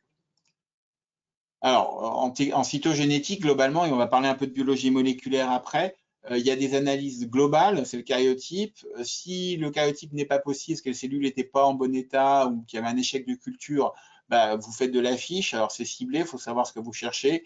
La résolution est inférieure un tout petit peu à la cytogénétique. Et bon, bah, pour les clones minoritaires, l'évolution clonale, c'est possible, mais ça reste un petit peu tricky. Et puis, essentiellement en termes de recherche, pour l'instant, la CGH, qui est une analyse globale, la résolution est moins bonne que la cytogénétique conventionnelle, mais le prix est encore important et ça ne voit que les anomalies déséquilibrées. Après, le prix est important, mais c'est automatisable, donc ça prend beaucoup moins de temps que ça. Donc il y a des balances qui sont un petit peu à prendre en compte. À l'heure actuelle, hein, l'argent c'est le nerf de la guerre, mais les moyens humains sont aussi le nerf de la guerre, surtout en ce moment. Donc voilà, en cytogénétique, il y a pas mal de technologies. Je vous ai dit, il y a d'autres technologies qui combinent un petit peu ces approches qui sont en cours d'évaluation en hématologie et je pense qu'ils vont bouleverser la prise en charge de nos patients dans quelques années. Alors, l'apport de la cytogénétique dans un bilan biologique d'hémopathie, bien sûr, si on cherche un critère diagnostique comme une translocation 922 ou quoi que ce soit, c'est le bilan, il est initial au moment du diagnostic, avant tout traitement, parce que le traitement, et c'est le but, va taper sur les cellules leucémiques ou en tout cas les cellules de l'hémopathie. Donc, si on commence à faire des recherches sur des cellules déjà abîmées ou déjà mortes, on n'aura pas grand-chose. Ce sont souvent des critères pronostiques indépendants des autres critères clinico-biologiques. On va prendre quelques exemples, vous allez comprendre. Et ça peut être un paramètre, alors la cytogénétique et la biologie moléculaire, hein, c'est là pour ce qu'on va raconter après, pour le suivi et l'évolution de l'hémopathie. On vous dit que votre patient il est en rémission complète, vous serez bien content de savoir qu'il n'y a plus de cellules à la résolution correspondante, plus de cellules pathologiques. D'accord ? On peut éventuellement, en cas de rechute, et c'est fait partie des indications, refaire une analyse de cytogénétique pour voir est-ce que la rechute est moléculaire. Est-ce que le patient qui avait une simple trisomie du 8, au moment de la rechute, a la trisomie du 8 plus la délétion du 17 plus la monosomie du 7, ce qui fait que vous avez une espèce de continuité, malheureusement, d'évolution clonale avec la persistance de la trisomie du 8. Voilà, c'est très descriptif, très compréhensif, mais ça permet aussi éventuellement de trouver des cibles thérapeutiques. Et bien sûr, c'est majeur dans la compréhension des mécanismes physiopathologiques. Si la translocation de 922 n'avait pas été vue par Janet Rowley il y a maintenant plusieurs dizaines d'années dans le cadre de la LMC, on n'aurait jamais, ou en tout cas moins rapidement, trouvé le transcrit de fusion BCR-ABelson et pas mis en place la thérapeutique ciblée que vous connaissez à partir de limiteurs de tyrosine kinase. Donc c'est quand même, voilà, c'est initial, c'est central et ça a permis de jolies découvertes et de très belles avancées dans la compréhension des mécanismes physiopathologiques. À titre d'exemple, comme on va parler beaucoup de myéloïdes en biologie moléculaire, on va parler un peu de lymphoïdes en cytogénétique. La leucémie lymphoïde chronique, vous savez, c'est cette pathologie de l'adulte qui est une prolifération de lymphocytes B matures, clonaux, donc anormaux, qui touche le sujet âgé, avec une prévalence qui augmente avec l'âge. C'est une tumeur à cellules lymphoïdes B mature de l'adulte avec prolifération de lymphocytes B. Après, on peut avoir la lymphocytose B monoclonale ou la lymphome lymphocytique, mais globalement, c'est des proliférations de lymphocytes B. Le diagnostic est avant tout, même s'il est fortuit la plupart du temps, est biologique et se fait sur un prélèvement sanguin. Il y a une hyperlymphocytose, parfois pas accompagnée d'hyperleucocytose, il faut se méfier. En tout cas, une hyperlymphocytose entre un peu plus de 4000 ou 4500 lymphocytes. Parfois, il y a des LLC avec absence de lymphocytose parce qu'ils sont clonaux. Du coup, il faut se méfier, il ne faut pas tout mélanger. Ça fait des pathologies type LLC, mais pas forcément s'il n'y a pas de clinique, on surveille le patient. Morphologiquement, vous avez tous entendu parler, bien sûr, de ces lymphocytes qui sont tous pareils avec des ondes de Gumprecht, qui est cet artefact cytologique qui témoigne de la fragilité au frottis de ces lymphocytes. Donc, vous voyez, ils sont tous pareils et vous savez bien qu'en cytologie, lorsqu'on a accès à des cellules qui sont toutes pareilles, généralement, ce n'est pas très bon signe. Il y a un côté clonal derrière tout ça. Donc, le diagnostic de LSC se fait avant tout par cytométrie en flux. Les lymphocytes B expriment un certain nombre de marqueurs anormaux ou normaux dans des proportions différentes. Et donc, il y a un score qui a été établi par Madame Matutes qui donne 5 points en fonction de la positivité ou de l'absence ou de la faible expression de certains marqueurs. Et du coup, vous avez, vous avez une LLC si le score est de 4 ou 5. D'accord? La mise en place du traitement se fait sur une classification. Donc ça, vous reverrez ça dans le cours ad hoc sur la LLC. Au stade A, donc lorsque c'est pas très grave, qu'il y a pas beaucoup d'aires ganglionnaires atteintes et des cytopénies qui sont pas très importantes et une lymphocytose, bah, généralement on attend. La survie au diagnostic est équivalente à comparable à celle de la population du même âge. Et puis à différents stades, vous reverrez. Je vous parle de tout ça parce que chez ces patients LLC, tout ce qui est anomalies cytogénétiques ont un impact pronostic important. Si vous avez des courbes, vous connaissez la survie en mois, en pourcentage, en fonction des anomalies. Et vous voyez qu'au diagnostic de LLC, avoir une délétion 17P ou avoir une délétion 13Q, ça n'a pas le même impact pronostic. D'accord? Le normal est au milieu. Je ne vois pas bien, il est par là. Mais la délétion 17P, qui entre autres emmène P53, a un impact pronostic fort. Donc là, vous avez une anomalie cytogénétique facilement accessible, soit par cytogénétique conventionnelle, soit par fiche, qui impacte dramatiquement la survie des patients. D'accord? La DEL11Q, la DEL17P, c'est des anomalies qui doivent être recherchées au diagnostic de LLC. Alors, quel que soit le stade, ça se discute, mais globalement, c'est dans les mœurs maintenant. Il y a des adaptations du traitement en fonction de la présence ou de l'absence de certaines anomalies, mais retenez que la cytogénétique a un impact fort sur la prise en charge de ces patients. Donc, c'est important au diagnostic de LLC de réaliser une étude cytogénétique, soit par karyotype conventionnel, soit par fiche si le laboratoire en question est capable de vous fournir les principales informations sur les principales translocations, mais globalement, c'est important au diagnostic de ces malades. Et puis, il y a la mutation P53. La délétion P53, c'est, je vous cite P53 dans les deux cas, mais dans un cas, elle est délétée lorsqu'il y a la délétion 17Q, d'accord, qui emporte entre autres le gène P53. Et à côté de ça, P53 peut être muté. Je vous ai dit tout à l'heure qu'il y avait des gènes comme ça qui répondaient à cette description, un allèle délété, un allèle muté. Ce sont les fameux gènes suppresseurs de tumeurs. P53 est un archétype de gène suppresseur de tumeur, c'est-à-dire que lorsqu'il n'est pas là parce qu'il est délété et muté, ça se passe mal pour nous, parce que la cellule en profite.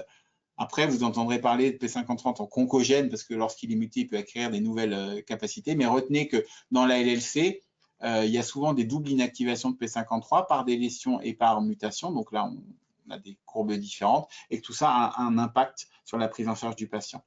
Donc, il y a des recommandations qui sont faites par des sociétés savantes. Ici, c'est le groupe français de cytogénétique hématologique, le GFCH, qui, bien sûr, dit qu'au diagnostic de la LLC, il est important d'aller voir en fiche ou, si la cytogénétique suffit, la délétion 11Q et la délétion 17P pour voir les délétions de P53 et d'ATM respectivement, avec en optionnel un certain nombre d'autres anomalies qui ont aussi un impact pronostic. D'accord? Ça, c'est au diagnostic et on refait P53 en première ligne ou en rechute parce qu'il y a des indications thérapeutiques avec les nouvelles molécules type l'ibrutinib qui sont conditionnées à la présence ou à l'absence de mutation P53, mais vous verrez ça dans le cours sur la LLC beaucoup mieux. Les LAM, on passe du côté myéloïde de la force, donc c'est une leucémie, ça touche une cellule souche qui va arrêter de se différencier, qui va se mettre à se proliférer indépendamment de son environnement. Elles ont perdu totalement ou quasiment ou partiellement leur capacité à se différencier et c'est dans l'organisme vu sous la forme de prolifération de blast. Je vous rappelle que blast, ça signifie cellule immature, mais que par abus de langage, on utilise ça pour identifier les cellules leucémiques. Alors, en tout cas, il est encore prouvé qu'elles sont pathologiques. Maladie relativement rare, 70 ans de médiane d'âge de présentation, mais il y a des cas plus jeunes. On a eu un cas le jour de l'an ici à Cochin. La patiente avait malheureusement à peine 38 ans. Et que dans la classification des LAM, pareil, vous aurez un cours sur les LAM, mais on est là pour parler des anomalies cytogénétiques. Et dans la classification OMS 2016, enfin la dernière parue, publiée en 2016 et 2017 pour le livre, comme disent les cytologistes, les anomalies cytogénétiques sont importantes pour classifier ces LAM. Il y a des anomalies avec la translocation 821 qui rapproche AML1 des taux. Bon, là, on ne porte pas les mêmes noms, mais c'est RUNX1, RUNX1 T1. On a les anomalies qui impliquent le chromosome 15 et le chromosome 17. C'est la fameuse LAM3 dont vous avez entendu parler, PMLR-alpha. Donc, pourquoi est-il important de diagnostiquer le transcrit? C'est que ça, c'est une cible thérapeutique majeure. C'est une des rares leucémies qui rentre en rémission avec une thérapie ciblée. On va voir l'exemple.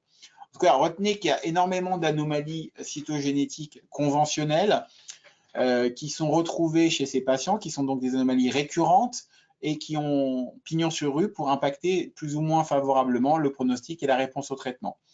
Il y a d'autres anomalies, d'accord, mais retenez qu'il y a des anomalies ponctuelles, on va y revenir, mais pas mal d'anomalies cytogénétiques. Là, par exemple, un exemple de LAM3, la leucémie aiguë promyélocitaire, où on a une translocation entre le chromosome 15 et 17. Maintenant, vous êtes aguerri des images de cytogénétique. Vous voyez bien qu'à part ça, chez cet homme, du coup, ça va plutôt bien, sauf que le 15 est un peu plus long, que le 17 est un peu plus court, et que ça fait un transcrit de fusion qui rapproche PML de RAR-alpha, et ça a été une étape majeure dans la compréhension de la physiopathologie et du développement des thérapies ciblées de ces LAM. Alors, pourquoi rechercher des anomalies cytogénétiques au diagnostic de LAM? Toujours pareil, il faut que le prélèvement soit fait avant le début du traitement. Ce graphique, alors, peu importe les années de publication, ça reste relativement stable. Vous avez des translocations qui sont de très, très mauvais pronostics. Par exemple, l'inversion du 3 qui implique EVI1, qui est un gène diabolique, comme son début de nom l'indique. Voilà, ça répond à rien en termes de chimiothérapie. Alors, ce n'est pas les LAM les plus fréquentes, encore heureux, mais voilà, les courbes de survie sont dramatiques, surtout si on compare à la LAM3, à la translocation 15-17, qui représente, alors là, on a 80% de survie à 10 ans, grâce à la thérapie ciblée, grâce à l'acide rétinoïque qui a été découverte, en tout cas mise en place suite à la compréhension de la physiopathe. Là, on a 3% de survie à 10 ans. Alors, ça reste des LAM relativement rares, mais lorsqu'on a ça au cariotype, généralement, c'est pas bon. Ça répond à aucune chimiothérapie. Il faut éventuellement amener les patients le plus rapidement à la greffe, mais ça rechute de manière très importante. Il y a d'autres anomalies qui sont positionnées différemment.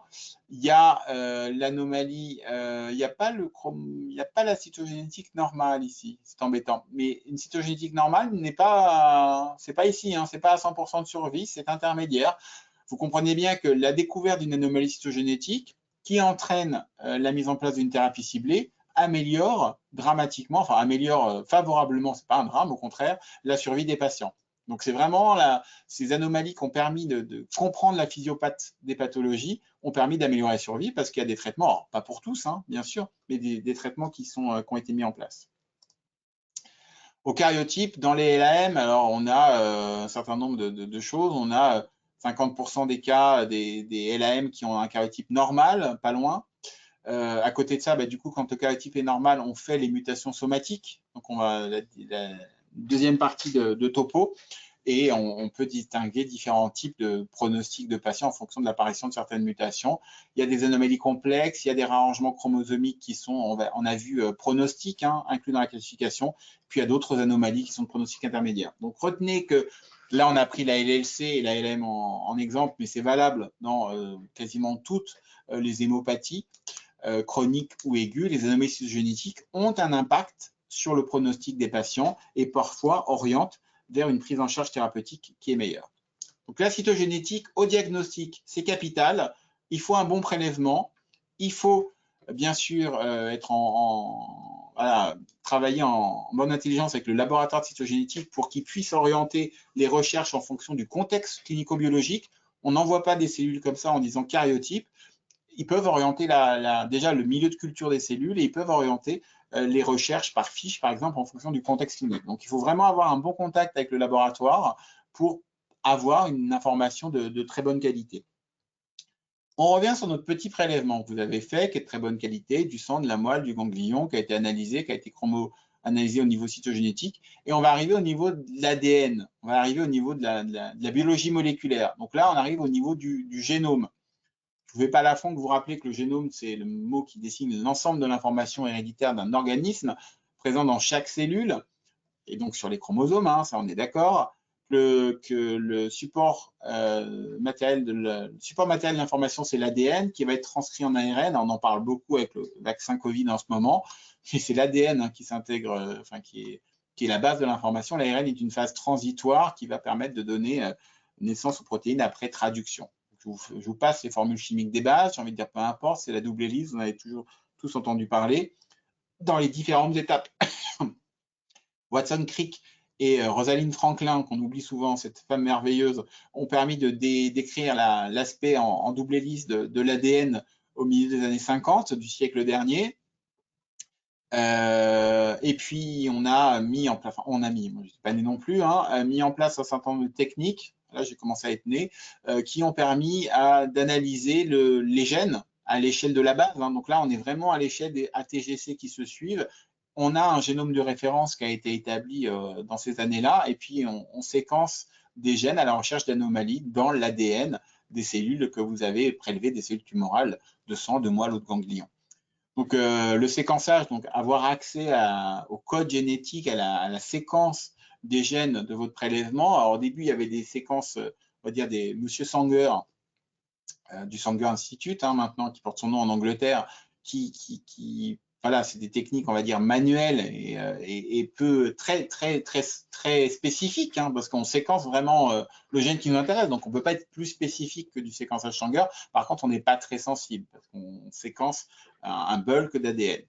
Et puis, vous avez entendu parler des séquençages de nouvelle génération, le ou la NGS, qui sont maintenant, on peut faire un génome complet en 48 heures. Alors, c'est plus trop la technique maintenant qui est un frein à l'utilisation de cette technologie-là.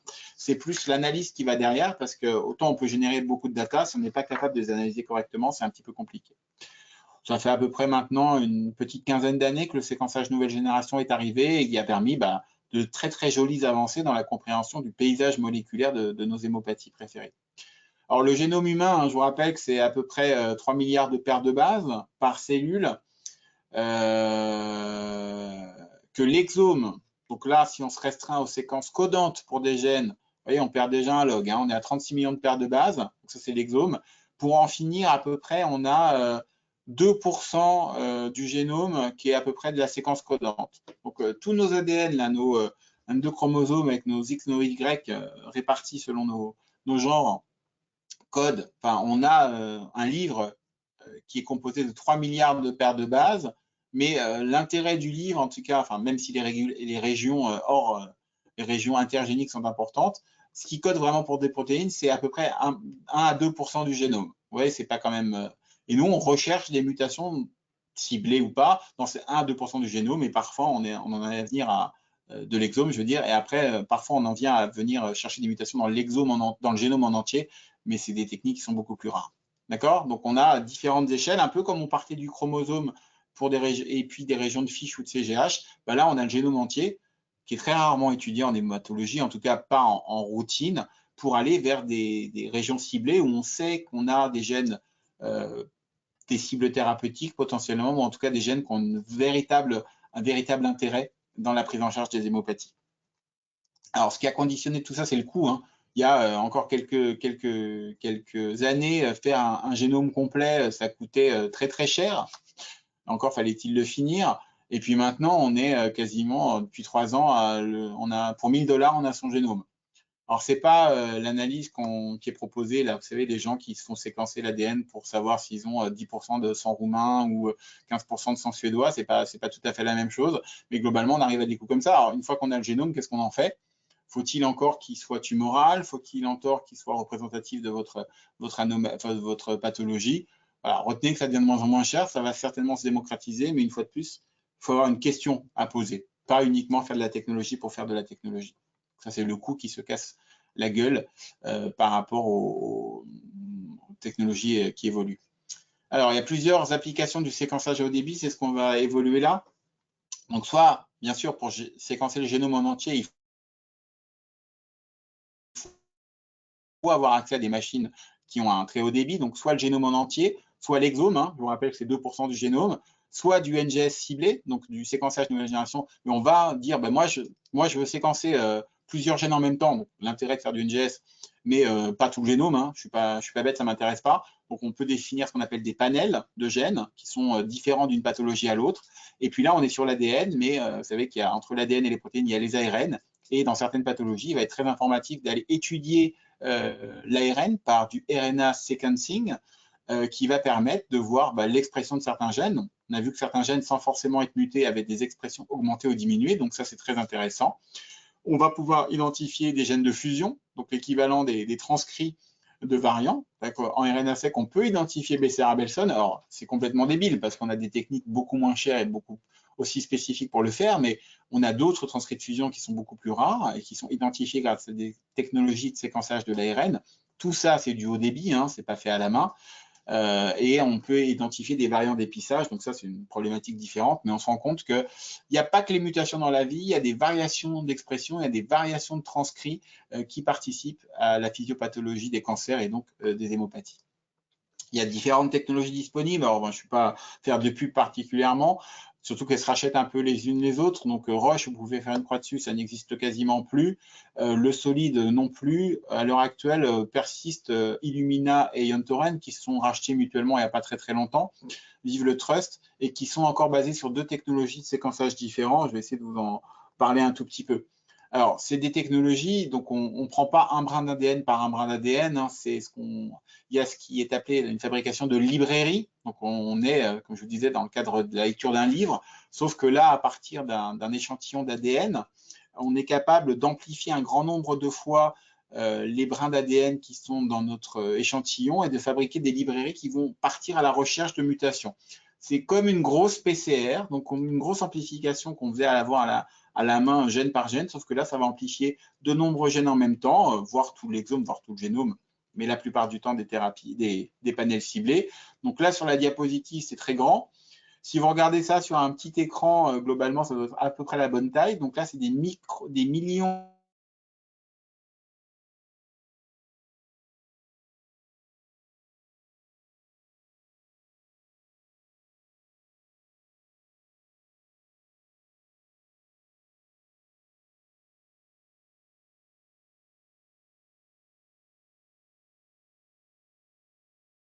Est-ce que vous m'entendez?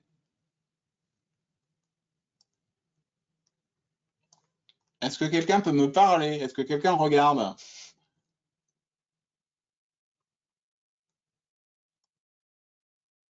Allô? Est-ce que quelqu'un peut me parler, s'il vous plaît?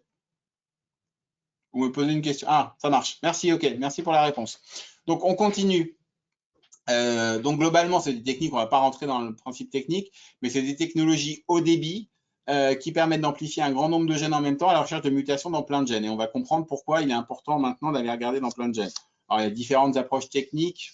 Bon, je pense qu'il est un peu tard en ce début d'année, mais globalement, c'est sur des quantifications de produits libérés de leur réaction de séquençage, c'est-à-dire qu'on va attendre une réaction de séquençage, on va proposer 4 bases à la séquence qui est en train de se générer, et en fonction de la base que ça va intégrer, ça va donner un signal. Retenez que c'est des gros pH mètres, c'est de la technologie qui nous dépasse, mais globalement, c'est très très bien pensé et ça permet d'avoir accès très rapidement à la séquence de nombreux gènes simultanément qui va nous intéresser dans le domaine des hémopathies. Je passe ces diapos techniques, ce n'est pas trop l'objet aujourd'hui, mais retenez que ça se démocratise dans les laboratoires de génétique et d'hématologie en l'occurrence. J'ai envie de dire, peu importe la technologie, à partir du moment où le biologiste vous rend une stratégie diagnostique moléculaire qui est robuste. Normalement, c'est le cas maintenant. On va partir, selon la pathologie, à la recherche de mutations dans des panels de gènes distincts. Ça, c'est très important, parce qu'entre une hémopathie lymphoïde et myéloïde, on a des gènes en commun, hein, P53, ça marche tout le temps, mais on a des gènes qui sont spécifiques. Donc, rechercher des mutations de gènes lymphoïdes dans une pathologie myéloïde, ça n'a pas beaucoup d'intérêt et réciproquement. Donc, retenez qu'il y a différentes technologies de NGS basées sur du séquençage simultané d'un grand nombre d'amplicons générés par des PCR spécifiques. Bon, je parle un peu chinois, mais globalement, ça marche bien, c'est robuste maintenant. Et ce qu'il y a essentiellement à l'heure actuelle, c'est la course au développement. Alors, la course au développement, c'est quoi? C'est quelle est la machine qui va aller le plus vite, donner les résultats les plus robustes et pour le moins cher possible. Alors ça, c'est notre rêve à tous. Il y a différentes technologies. Il y a le Novasec qui est sorti depuis dans la gamme Illumina depuis 2015, mais globalement, c'est les différents automates qui sont à disposition. Ce qu'on essaie de faire de plus en plus, c'est d'avoir des automates de plus en plus productifs, c'est-à-dire qu'ils vont faire des runs de plus en plus courts, donc qui vont permettre de rendre un certain nombre, enfin, les résultats le plus rapidement possible. Une fois de plus, ça, c'est la partie technique. La partie d'analyse, parfois, peut prendre du temps, mais ça, c'est à la charge du biologiste. Si vous avez l'occasion de passer dans un laboratoire, si vous faites votre stage, n'hésitez pas à aller, si dans le laboratoire où vous allez, vous avez un petit peu de biologie moléculaire, allez voir comment ça se passe. Vous pouvez venir à Cochin si vous êtes dans le coin, on vous montrera. Ça peut être c'est maintenant bien robuste, mais ça peut être très intéressant à voir de l'extérieur. On voit que ça fait turbiner quand même les machines. Et il faut des bons ordinateurs pour faire ça, sinon c'est un petit peu compliqué. Alors, le NGS en oncohématologie. Je vous ai expliqué qu'on va rechercher, on va partir sur des panels ciblés, on ne va pas partir sur du génome ou du exome, hein, ça c'est pas un problème. Alors je vois que vous m'avez tous répondu que vous m'entendiez, c'est très gentil. Voilà. Mais on utilise des panels différents en fonction de la maladie. On ne va pas faire le même panel si c'est une LAM, un syndrome myéloprolifératif, un syndrome myélodysplasique, une LAL, une LLC, un myélome. Et tout ça, une fois de plus, en complément de la cytogénétique. On va ce qu'on appelle étudier des paysages mutationnels, des mutationnel landscapes, comme disent nos amis américains. Donc ça donne ce genre de graphique complètement imbuvable, surtout à cette échelle-là, où en fait chaque ligne est un gène et chaque colonne est un patient. Et quand la case s'allume, c'est que le patient a une mutation du gène de la ligne en question. Donc c'est ce qu'on appelle des barcodes ou des barplots. Voilà, c'est très très joli dans les figures des principaux papiers. Si vous avez de la bibliographie à faire, voilà, c'est pas très informatif, sauf que ça montre effectivement une espèce d'hétérogénéité, même au sein d'une maladie. On a vraiment l'impression qu'il n'y a pas deux patients qui sont pareils, d'autant plus quand on recherche un grand nombre de mutations. Ici, dans le lymphome du manteau, voilà, il y a toujours des mutations qui sont plus présentes, hein. Là, je vois pas bien ce que c'est, mais si c'est myélome multiple, on doit avoir des mutations de race, des choses comme ça. Mais voilà. Et après, on voit bien que c'est hétérogène parce que ça, tous les patients sont des myélomes, enfin, oui, ici des myélomes, et vous voyez pas deux patients qui se ressemblent. D'accord? C'est un peu l'hétérogénéité de la prise en charge vient en partie de l'hétérogénéité moléculaire. Donc, du lymphome B diffus à grande cellule, du lymphome du manteau, etc. On va parler un peu plus d'hémopathie myéloïde, du coup. Une petite spécialité sur Cochin, on est très myéloïde, mais on peut vous parler de tout ce que vous voulez. On va parler de myélodysplasie. La myélodysplasie, vous n'en avez pas encore entendu parler dans ces cours, mais vous savez effectivement ce que c'est. C'est cette pathologie, le syndrome myélodysplasique, attention, hein. On ne dit pas myélodysplasie, parce que myélodysplasie, ça veut dire dysplasie de la moelle. Donc ça peut être une dysplasie suite à un traitement, par exemple, mais la myélodysplasie, c'est cette pathologie de la cellule souche hématopoïétique qui affecte le sujet âgé, en médiane à 70 ans, voire 77 ans selon une publication plus récente, pas très fréquente, mais on en voit quand même pas mal, qui sont maintenant déterminées comme des hémopathies myéloïdes hétérogènes. Donc c'est des patients qui viennent consulter parce qu'ils sont fatigués, parce qu'ils saignent, parce qu'ils sont infectés de manière récurrente, et à la NFS, vous leur voyez s'ils sont affectés, généralement des neutropénies, s'ils sont fatigués, une anémie, dans 80% des cas, s'ils saignent, des thrombopénies, mais retenez que c'est surtout l'anémie qui les amène dans votre cabinet. Et bon, sur la numération en formule sanguine, on ne peut pas dire grand-chose à part typer les cytopénies, mais par contre, c'est le myélogramme qui va permettre de voir un certain nombre d'anomalies, de dysplasies, qui vont être le témoin en quantité suffisante pour poser le diagnostic de syndrome myélodysplasique, qui est une maladie hétérogène, hein. Je ne vous refais pas la classification de l'OMS, mais il y a de nombreux sous-types, certains associés à des anomalies cytogénétiques, comme le SMD avec des 105Q qu'on a cité, et d'autres associés avec des anomalies moléculaires qu'on va revoir. Donc, ce sont des maladies qui associent une hématopoïèse inefficace, conduisant par un excès d'apoptose à de la dysplasie, des cytopénies, et avec, au niveau moléculaire, c'est ce qui nous intéresse aujourd'hui, dans 50% des cas au diagnostic, il y a une anomalie cytogénétique variable, et on a une ou plusieurs anomalies moléculaires dans au moins 80% des cas. Maintenant, en élargissant un peu les panels, on est à 85-90% des cas. Alors, globalement, le SMD, c'est une maladie hétérogène. Hein, on dit souvent que c'est un syndrome préleucémique parce que bon, le patient, il vient, il ne va pas bien, il a des cytopénies. Et au bout d'un moment, il va se transformer en leucémie aiguë. Alors, c'est ce qu'on appelle les leucémies aiguës myéloïdes secondaires aux myélodysplasies. Et là, le pronostic est relativement très, très sombre. C'est-à-dire que c'est des courbes de survie qui sont très, très mauvaises. Généralement, comme c'est des patients âgés, bah, ils ne sont pas éligibles à l'allogreffe. Donc voilà, on a quelques thérapeutiques, on a des agents hypométhylants, mais la chimiothérapie conventionnelle lorsqu'ils les tolèrent, mais globalement, ça ne marche pas très très bien. Donc il y a un grand challenge à l'heure actuelle, c'est essayer de comprendre, déjà d'anticiper les patients qui vont se transformer en LAM, parce qu'ils ne se transforment pas tous, et d'essayer de comprendre comment on pourrait ralentir cette transformation, parce que là, quand on en est à ce stade-là, globalement, ça ne va pas bien.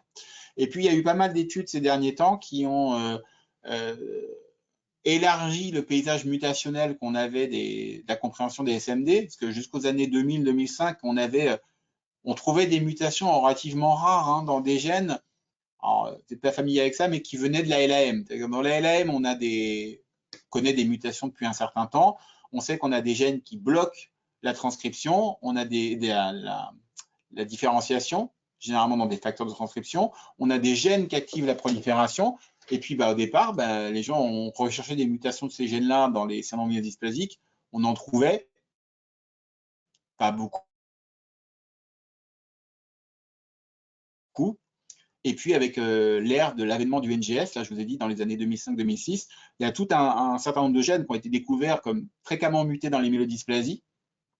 Mais pas uniquement. Il n'y a rien de très spécifique à l'heure actuelle, mais dans des proportions différentes dans d'autres hémopathies. Et puis voilà, on trouve des gènes impliqués dans la régulation épigénétique, l'épissage des ARN messagers, des gènes impliqués dans la bonne ségrégation des chromosomes, les coésines, etc., etc. Donc le paysage mutationnel des myélodysplasies, c'est quand même très fortement amplifié, avec, je vous ai dit, 80 à 85% des patients qui présentent au moins une à deux, voire trois mutations différentes. Donc c'est une maladie hétérogène avec un paysage mutationnel chargé. Alors l'intérêt pourquoi on fait du NGS? Déjà parce qu'on veut rechercher des gènes, des mutations dans un grand nombre de gènes. Donc ça, par des techniques manuelles, c'est juste, en tout cas, gène par gène, c'est plus du tout envisageable. Ça l'était déjà plus en 2013, donc c'est plus du tout envisageable en 2021 maintenant. L'intérêt, c'est qu'on fait un séquençage exhaustif et que les mutations ont un impact diagnostique, on va y revenir, pronostic et thérapeutique. Et puis, on peut aussi approcher l'architecture clonale parce que l'idée, vous avez par exemple deux patients qui ont ici 5 mutations et ici 4 mutations. On peut, avec les approches NGS et des approches, on va dire, d'études des cellules à l'échelle unique, déterminer si le patient il a un bon gros clone muté avec les 4 mutations. Donc là, l'avantage, c'est que si, rêvons un tout petit peu, on a un inhibiteur spécifique qui va flinguer les cellules NT3A mutées, vu qu'elles sont toutes dans la même cellule, vous êtes capable d'éliminer le clone pathologique. Voilà, on finit le rêve, ça n'existe pas à l'heure actuelle. Par contre, l'intérêt de ces technologies-là, c'est qu'on a plusieurs mutations avec des représentativités, des fréquences d'allèles variantes différentes dans l'échantillon. Bon, on peut refaire éventuellement avec des analyses suffisantes un peu d'architecture clonale pour identifier un peu l'évolution de la leucémie. Alors, en leucémie, c'est un peu compliqué. En virtuel, c'est peut-être, vous n'avez pas les gestes qui vont avec. Je fais des gestes avec les mains. Mais globalement, retenez que le NGS a surtout un intérêt parce qu'il va permettre un séquençage exhaustif et que le nombre de mutations, on va le revoir par la suite, est important pour la prise en charge de ces pathologies-là. L'impact diagnostique dans le SMD, attention, méfiance. C'est-à-dire que le SMD, c'est un patient âgé qui a des cytopénies. Vous allez faire un myélogramme, il va y avoir une analyse cytogénétique qui est très importante dans les myélodysplasies, mais je ne reviens pas dessus, on l'a déjà évoqué. Vous allez faire du moléculaire et on va trouver des mutes. Alors, si le diagnostic de myélodysplasie, il n'est pas très clear-cut et que le cytologiste, il botte un peu en touche en mettant à confronter aux résultats de la cytogénétique et de la biologie moléculaire, ça veut dire démerdez-vous. La cytogénétique, je vous ai dit, un cas sur deux, c'est normal. Donc là, vous êtes face à un patient qui a une petite cytopénie. La cytologie, elle ne se mouille pas trop, elle n'y arrive pas. La cytogénétique, c'est pas qu'elle ne se mouille pas, mais elle ne trouve pas d'anomalie en cytogénétique conventionnelle. Donc arrive le moléculaire. Et là, le moléculariste, il arrive, il dit ah ben moi j'ai une mutation de DNMT3A chez ce patient. Très bien.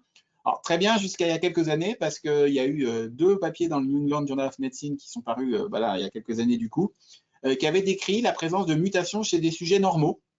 Donc là, vous n'avez pas vu, mais j'ai fait normaux avec les doigts, avec des petites guillemets. Voilà. Donc la présence d'une mutation n'est pas spécifique de la pathologie. Donc il faut se méfier. Donc parfois, oui. C'est-à-dire que le cytologiste, quand vous dites ah ben oui, mais alors attends, dans ton patient où tu dis que tu n'as pas beaucoup de dysplasie, moi j'ai ça et ça et ça comme mutation. Donc ça peut aider à l'interprétation et éventuellement à poser un diagnostic. Mais il faut se méfier, c'est la notion d'hématopoïèse clonale dont vous réentendrez certainement parler, qui est la présence de mutations chez des patients, on va dire, normaux, à des fréquences qui augmentent avec l'âge. Donc là, cette première cohorte, il y avait des patients entre 100 et 108 ans, hein, donc je ne cache pas un peu, c'est étonnant, mais chez des patients entre 100 et 108 ans qui n'avaient rien du tout, qui étaient en pleine forme. Pleine forme à 108 ans, moi je ne connais pas beaucoup, mais il y avait 30% des patients de cette tranche d'âge-là. Alors, vous voyez, ils en avaient 17, hein. Ils n'avaient pas, des caisses de centenaires, mais ils avaient 30% des patients qui étaient normaux. Normaux, il faut comprendre que dans cette étude, c'était pas de cancer et une numération formule sanguine normale. Ils n'ont pas fait de myélogramme, c'est sur le sang. Ils n'ont pas fait de myélogramme pour aller voir s'il n'y avait pas de la dysplasie.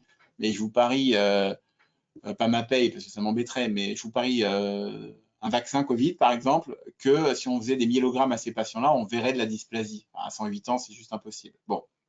Tout ça pour dire qu'il y a des patients, et nous, dans les myodysplasies, on est là entre 70 et 89 ans. On a à peu près 10 à 20% des patients qui présentent une anomalie moléculaire alors qu'ils ont une NUM normale. Bon, donc méfiance lorsqu'on interprète ça.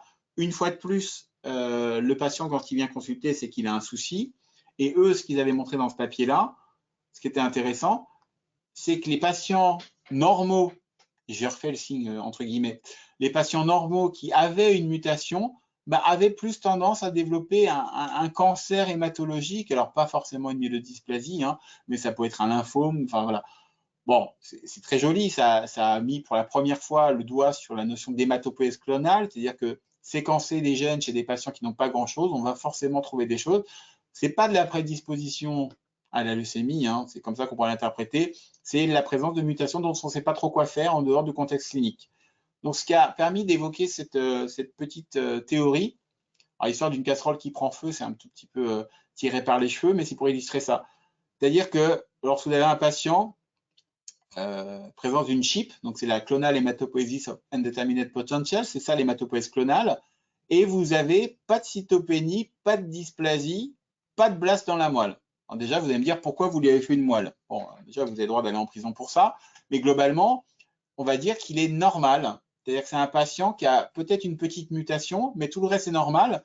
Donc globalement, on peut éventuellement le surveiller, mais voilà, il a une casserole. On a tous des casseroles, on a certainement, si on cherche profondément, tous des mutations. Là, au dernier congrès de l'ASH, il y a une présentation magnifique qui a montré que les mutations apparaissaient très tôt dans la vie, voire post-zygotique. Donc voilà, je pense que si on met les moyens en termes de séquençage, de profondeur, de gènes, de panels, on pourrait retrouver des mutations chez à peu près tout le monde. Après, qu'est-ce qu'il faut en faire? S'il n'y a pas de cytopénie, pas de dysplasie et pas de blast, enfin pas de cellules immatures dans la moelle, tout va bien. Il y a la notion de sécus, qui est on a une chip, donc on a une petite mutation, mais on a une petite cytopénie, mais on n'a pas de moelle, on n'a pas de blast dans la moelle.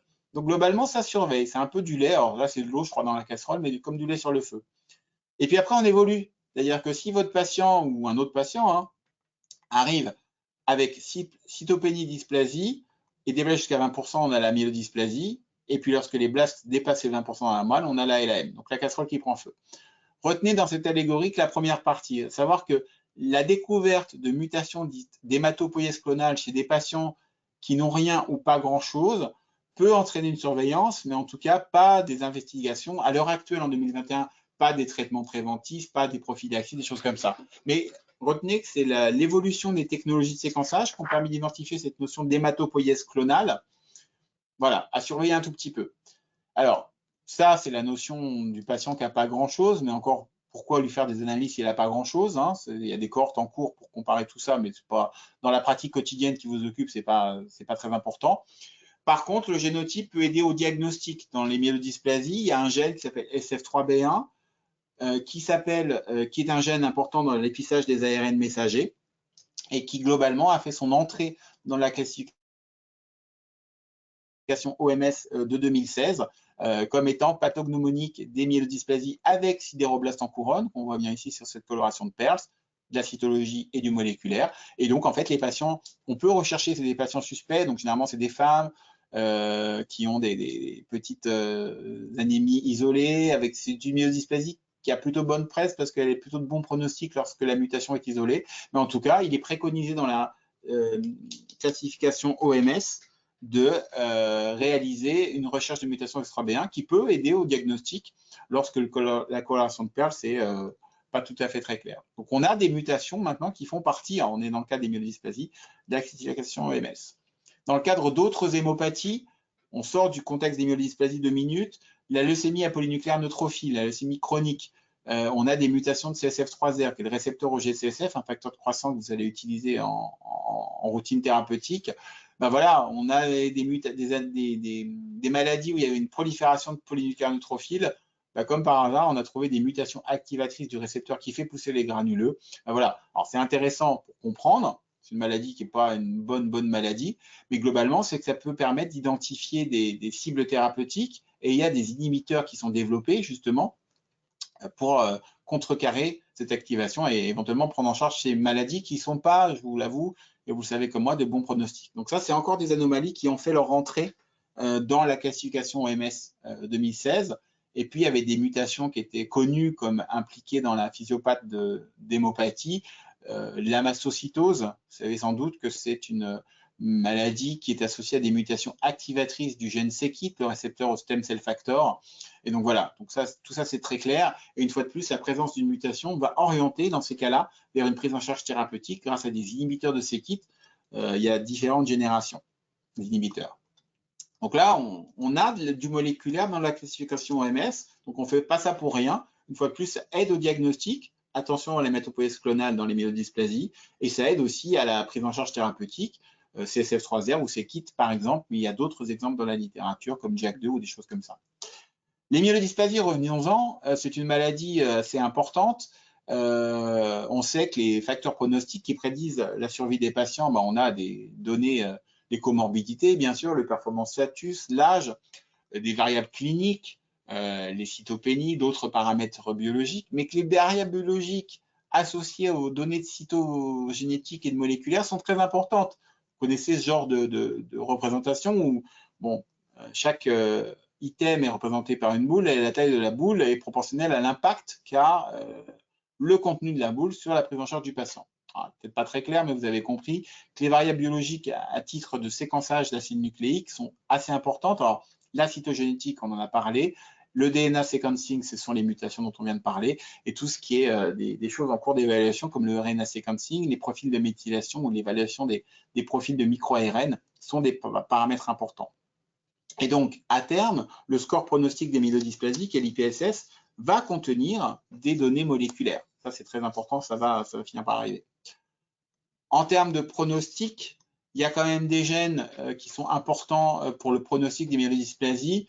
Une myélodysplasie, elle peut se présenter exactement de la même manière en cytologie, avec ou pas une anomalie cytogénétique, mais à partir du moment où elle a des mutations de TP53, de ZH2, de RNX1, des noms un peu barbares, vous voyez la courbe des patients, de survie des patients mutés qui est vraiment très mauvaise. Donc ça, on a des gènes qu'on n'aime pas voir apparaître dans les bilans moléculaires des patients myélodysplasie parce que on sait que l'évolution, entre guillemets, le décès va arriver rapidement, sachant que le décès, la courbe de survie est raccourcie par la transformation en leucémie que je vous ai dit, de diagnostic un peu sombre. Donc les mutations dans la SMD, c'est important. Ce qui est aussi important, et c'est pour ça qu'on utilise le NGS, c'est le nombre de mutations. Ce n'est pas une maladie monogénique où on a une mutation, une pathologie. C'est des mutations, je dis au diagnostic, on a entre 2 à 3 mutations par patient. Certains vont avoir plus de 6 mutations et que globalement, le nombre de mutations est un impact pronostic. Plus on a de mutations, plus la survie des patients est courte.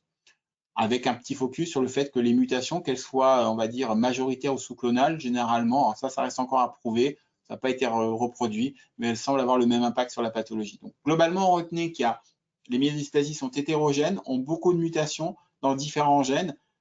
Il y a des gènes qui ont un impact sombre, clairement, tout seul, mais ce qui joue aussi, c'est le nombre de mutations qui est très, très important pour la prise en charge des patients. D'accord? Les mutations non connues comme oncogéniques, parfois ont aussi un impact, mais retenez que déjà, on a du mal avec ce qu'on connaît. Donc, chercher des nouvelles mutations, ça peut être un peu compliqué. La myélodysplasie, lorsqu'on peut, ce sont des patients qui sont allogreffés, d'accord? Et on sait malheureusement que la présence de mutations avant la greffe va préjuger du devenir du patient après la greffe, et qu'on sait que greffer un patient qui est TP53 muté n'est pas forcément une bonne idée, parce que de toute manière, il va rechuter très très vite, et on sait quelles sont les complications de la greffe. Vous le savez mieux que moi, ou vous allez le savoir. Donc voilà, on a des profils de patients, des profils mutationnels qui font penser que parfois la greffe n'est pas forcément une bonne idée et qu'elle serait plus bénéfique pour les patients qui ne présentent pas, dans ce papier de JCO d'il y a 2-3 ans déjà, de mutation de TET2, de TP53 ou de DNMT3A. Voilà. Ça, c'est un autre papier qui est sorti où il y a des patients qui sont plus ou moins favorables de la greffe. Donc, il y a des algorithmes. Je vous laisserai regarder si vous voulez ou me poser des questions. Mais voilà, globalement, le moléculaire a un impact sur le diagnostic, le pronostic et éventuellement l'évaluation de l'efficacité de la greffe. Donc, c'est très, très important. Alors, il n'y a pas que la myélodysplasie dans la vie, il y a d'autres pathologies myéloïdes. La myélofibrose, par exemple. Vous savez que c'est une maladie dans la catégorie des syndromes myéloprolifératifs où on retrouve fréquemment des mutations driver, dites de JAK2, de calréticuline ou d'MPL. Vous allez revoir ça dans les cours correspondants. On a des myélofibroses qui ont une mutation de ces gènes-là, la plupart du temps associée à d'autres mutations, et on sait que la présence et la combinatoire de ces mutations impacte clairement la survie des patients. Donc, est-ce que ça ouvre des pistes thérapeutiques? Pas tout à fait à l'heure actuelle, même s'il existe des inhibiteurs de JAK2, il y a des autres inhibiteurs qui sont en développement, mais ça modifie le comportement de la prise en charge clinique. C'est-à-dire que, effectivement, votre patient qui est muté avec une mutation de bon pronostic, vous allez peut-être le voir moins souvent ou lui proposer peut-être pas de chimio intensive comme les patients qui ont des mutations de mauvais pronostic qui doivent bénéficier d'une prise en charge différente. Dans la myélofibrose, il y a énormément de gènes qui présentent un impact pronostic péjoratif, EZH2, SXL1, SRCF2, IDH. Alors certains, comme les gènes IDH, font l'objet de thérapies ciblées, donc ça peut être intéressant. Mais comme ce sont des maladies avec des génotypes hétérogènes et parfois un peu rares, bah, c'est vrai que les essais cliniques sont un peu compliqués à gérer. Mais voilà, la découverte de mutations ouvre aussi la porte vers des thérapies ciblées, ici par exemple avec les inhibiteurs d'IDH. Bon, alors des scores pronostiques dans la myélofibrose, il y en a plein, hein. Chacun y va de son score. Globalement, ce sont les mêmes gènes qui sortent. Retenez qu'il y a 3 scores importants et que le moléculaire, c'est ce qui nous intéresse, est basé sur la présence ou l'absence de mutation de calréticuline, surtout la type 1 qui est de relativement mauvais pronostic, et la présence de mutations dites HRM pour mutation de haut risque, les gènes comme la SXL1 et SRC2 dont on a parlé, qui permettent d'évaluer la survie des patients et donc de proposer aux patients qui ont des risques importants de transformation en leucémie, en l'occurrence, des prises en charge thérapeutiques un peu plus agressives. Les syndromes myéloprolifératifs n'échappent pas à ça. Donc effectivement, toujours, on est dans l'idée d'aller rechercher des mutations qui pourraient permettre de prédire la transformation en leucémie, parce que ces leucémies secondaires, ces hémopathies chroniques sont relativement difficiles à prendre en charge. Et donc, il y a pas mal d'algorithmes. On trouve des mutations qui sont associées à ces transformations et on essaie de les contrecarrer ou en tout cas de les prédire. Bon, c'est des papiers un peu compliqués. Vous pourrez lire si vous avez le temps ou si vous avez envie. Mais globalement, au diagnostic d'un syndrome myéloprolifératif, il est important d'établir un profil mutationnel complet chez les patients, on va dire jeunes ou avec un projet thérapeutique. Une fois de plus, ce n'est pas séquencer pour séquencer, ça ne sert pas à grand-chose, afin d'évaluer leur risque de transformation sur des grosses cohortes qui ont été publiées relativement récemment, une fois de plus dans New England. C'est des choses qui sont très très importantes à l'heure actuelle. Les mutations, avant tout, ça cherche aussi en hémato à ouvrir vers des thérapies ciblées. Alors là, ce n'est pas l'hémato. Un graphe comme ça, vous avez autant de molécules, c'est du cancer solide. Exemple, le cancer du poumon, vous avez énormément de mutations dans des gènes qui ont pignon sur rue et qui ont plein d'inhibiteurs disponibles. Ça ne veut pas dire que c'est des maladies qui soignent très très bien, mais en tout cas, il y a beaucoup, en RCP moléculaire, lorsque ces cas sont discutés, il y a beaucoup d'options thérapeutiques qui sont possibles. en fonction de la nature de la mute. Et lorsque vous avez une mutation de GFR, vous donnez du Géfitini par exemple, ça ne marche pas, vous passez à un autre s'il y a une mutation de résistance ou quoi que ce soit. En hémato, on ne fait pas beaucoup les fiers encore à l'heure actuelle, c'est-à-dire qu'on a quelques thérapies ciblées. Je vous ai bien sûr cité les inhibiteurs de tyrosine kinase dans le cas de la transcribécère à Belson, l'acide transrétinoïque dans le cas de la LAM3, et puis après, sur les transcrits de fusion, c'est tout ce qu'on a, et puis on a quelques anomalies moléculaires, la mutation de JAK2 initialement avec l'inhibiteur tifruxolitinib, les mutations d'IDH qui font l'objet, il y a pas mal d'essais et d'utilisation à l'heure actuelle parce que ça inhibe la fonction oncogénique de l'enzyme mutante. FLT3, pareil, qui est un gène très fréquemment muté dans les LAM avec la midostaurin et d'autres inhibiteurs depuis. Et plus récemment, les mutations de TP53 qui font l'objet d'essais avec un molécule qui s'appelle la PR246. Donc, comprenez bien que la détection des anomalies cytogénétiques et moléculaires dans les hémopathies myéloïdes ou lymphoïdes permet d'orienter vers des pistes thérapeutiques. C'est vraiment ce qu'on demande aux moléculaires. Ok, ça aide à prévoir le pronostic, mais avant tout, on cherche à identifier des cibles thérapeutiques. D'accord ?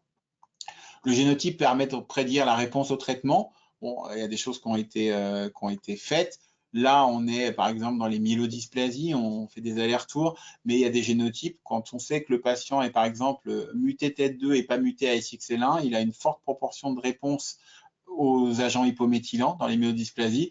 Donc, on sait comme les agents hypométhylants peuvent être des molécules qui vont mettre du temps à agir. Si le patient a un génotype favorable, on va lui laisser un peu plus de temps. Si le patient est muté ASXL1, par exemple, on sait que ça ne va pas servir à grand-chose de le mettre sous agent hypométhylant parce qu'il ne répondra quasiment pas. Voilà, donc le génotype peut prédire la réponse au traitement.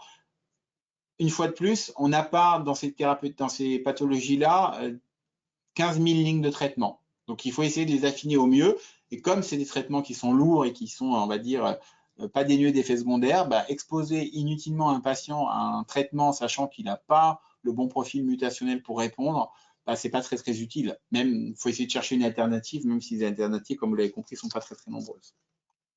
Bon, le génotype permet de prédire la réponse au traitement. Là, dans les mutations, on est dans le cadre de la LLC, d'accord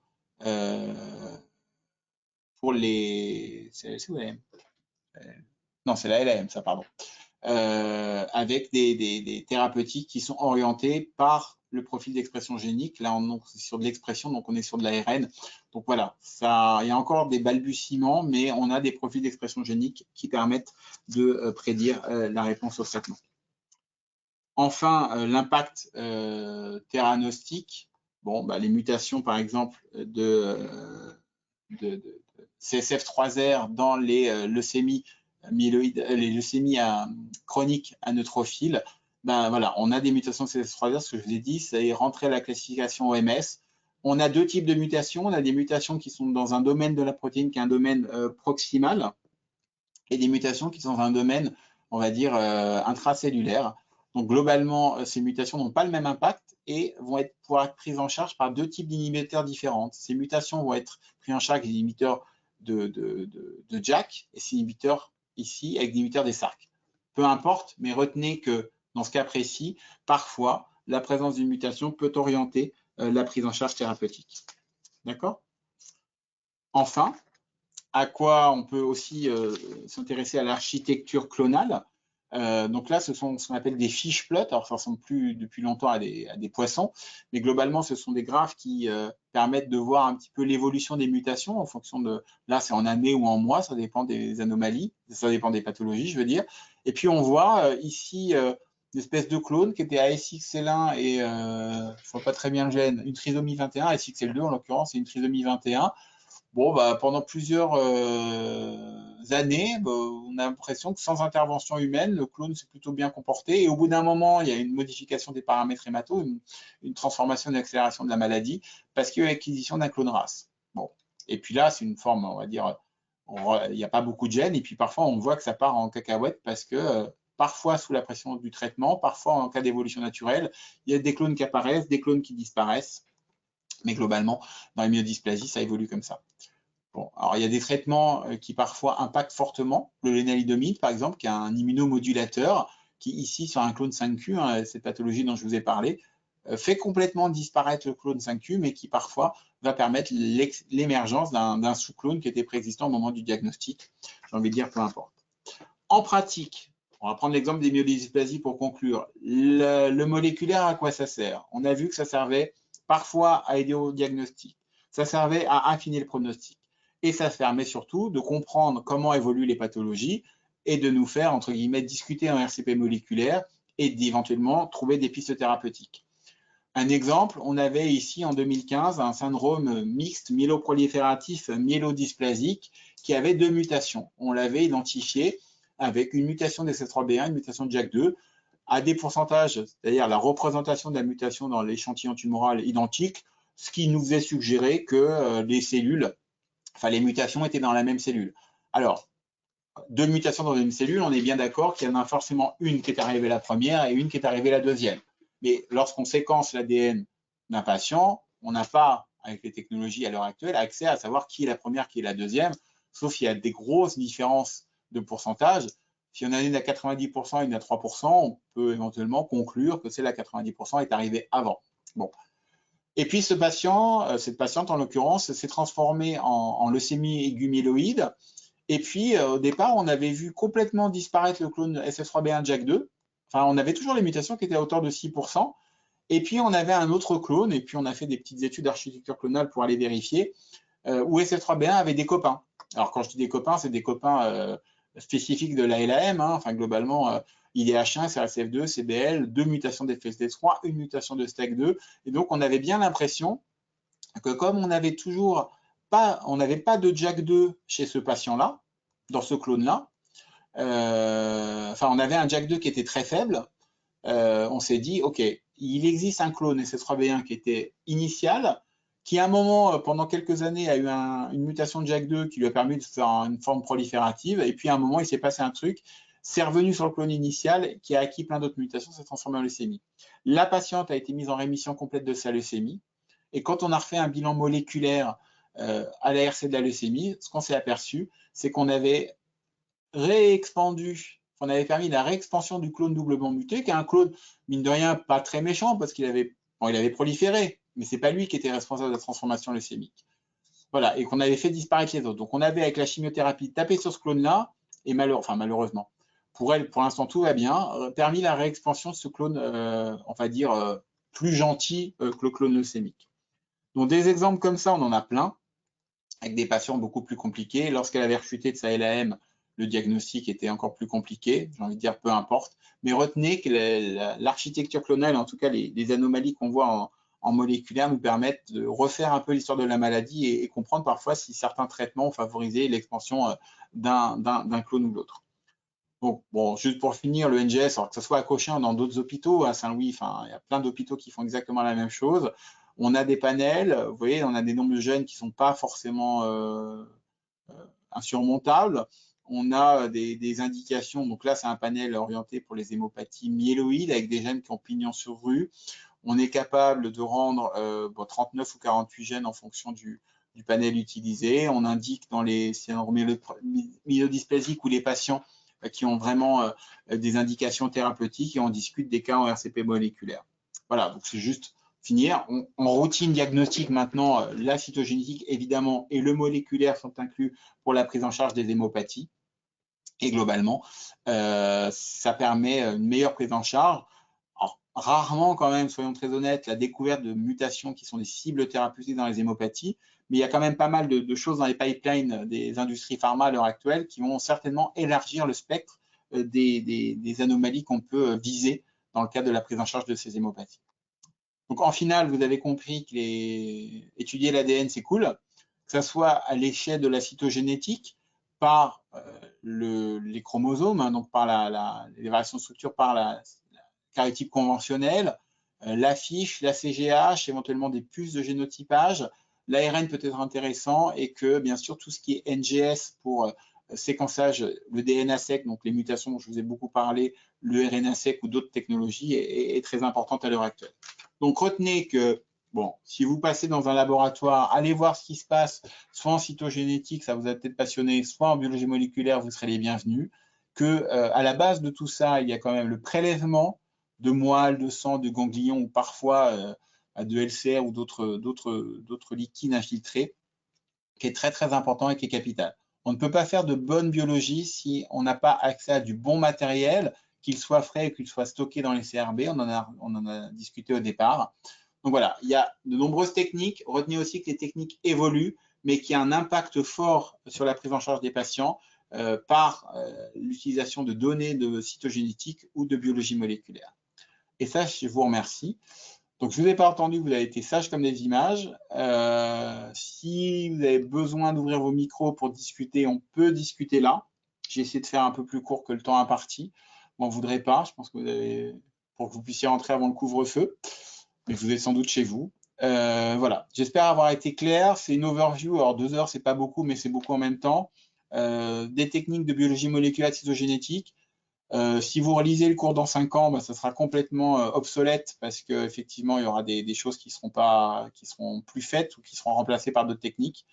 Mais voilà, globalement, c'est de la routine maintenant. N'hésitez pas à vous renseigner dans vos services d'accueil pour savoir comment se passe le circuit, mais ce sont des choses qui passent relativement bien. Voilà, je vous remercie beaucoup. On reste un petit peu sur la discussion. Bah, merci beaucoup. Je pense que c'était hyper clair et les internes ils sont très contents d'avoir quelque chose comme ça qui leur permet de voir un peu tout et avec une idée un peu générale. Est-ce qu'il y a des gens qui ont des questions? N'hésitez pas à poser des questions. Normalement, vous pouvez, ou par le chat. Ouais. Après, il y a mon mail, hein, c'est olivier.cosmider@aphp.fr. Je réponds. C'est vrai qu'on peut avoir des questions spécifiques sur des pathologies. Là, j'ai fait des choix avec des exemples précis, mais c'est vrai qu'on pourrait faire 2 heures sur la LMC, 3 heures sur la myofibrose. C'est un peu dur de faire une overview. J'essaie de changer un peu les exemples au fur et à mesure des évolutions. Là, on n'a parlé que de l'ADN qui provient des cellules, mais pour ceux qui vont faire du lymphoïde beaucoup, vous entendrez parler d'ADN tumoral circulant. Ah, le monsieur ne nous en a pas parlé, c'est quoi? Bah, c'est de l'ADN qui circule, c'est-à-dire que quand la tumeur est ganglionnaire, bah, elle a le bon goût de recracher les morceaux d'ADN pathologiques dans la circulation. Et il y a des techniques vraiment très sioux qui permettent d'aller chercher cet ADN. Mais une fois de plus, c'est des techniques qui vont chercher des choses qu'on cherche à voir. Ce pas des techniques à l'heure actuelle encore pangénomiques. Vous voyez ce que je veux dire? C'est un peu.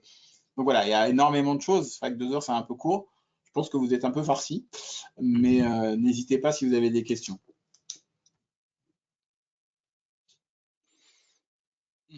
Non, je ne sais pas s'il y a beaucoup de questions là, effectivement.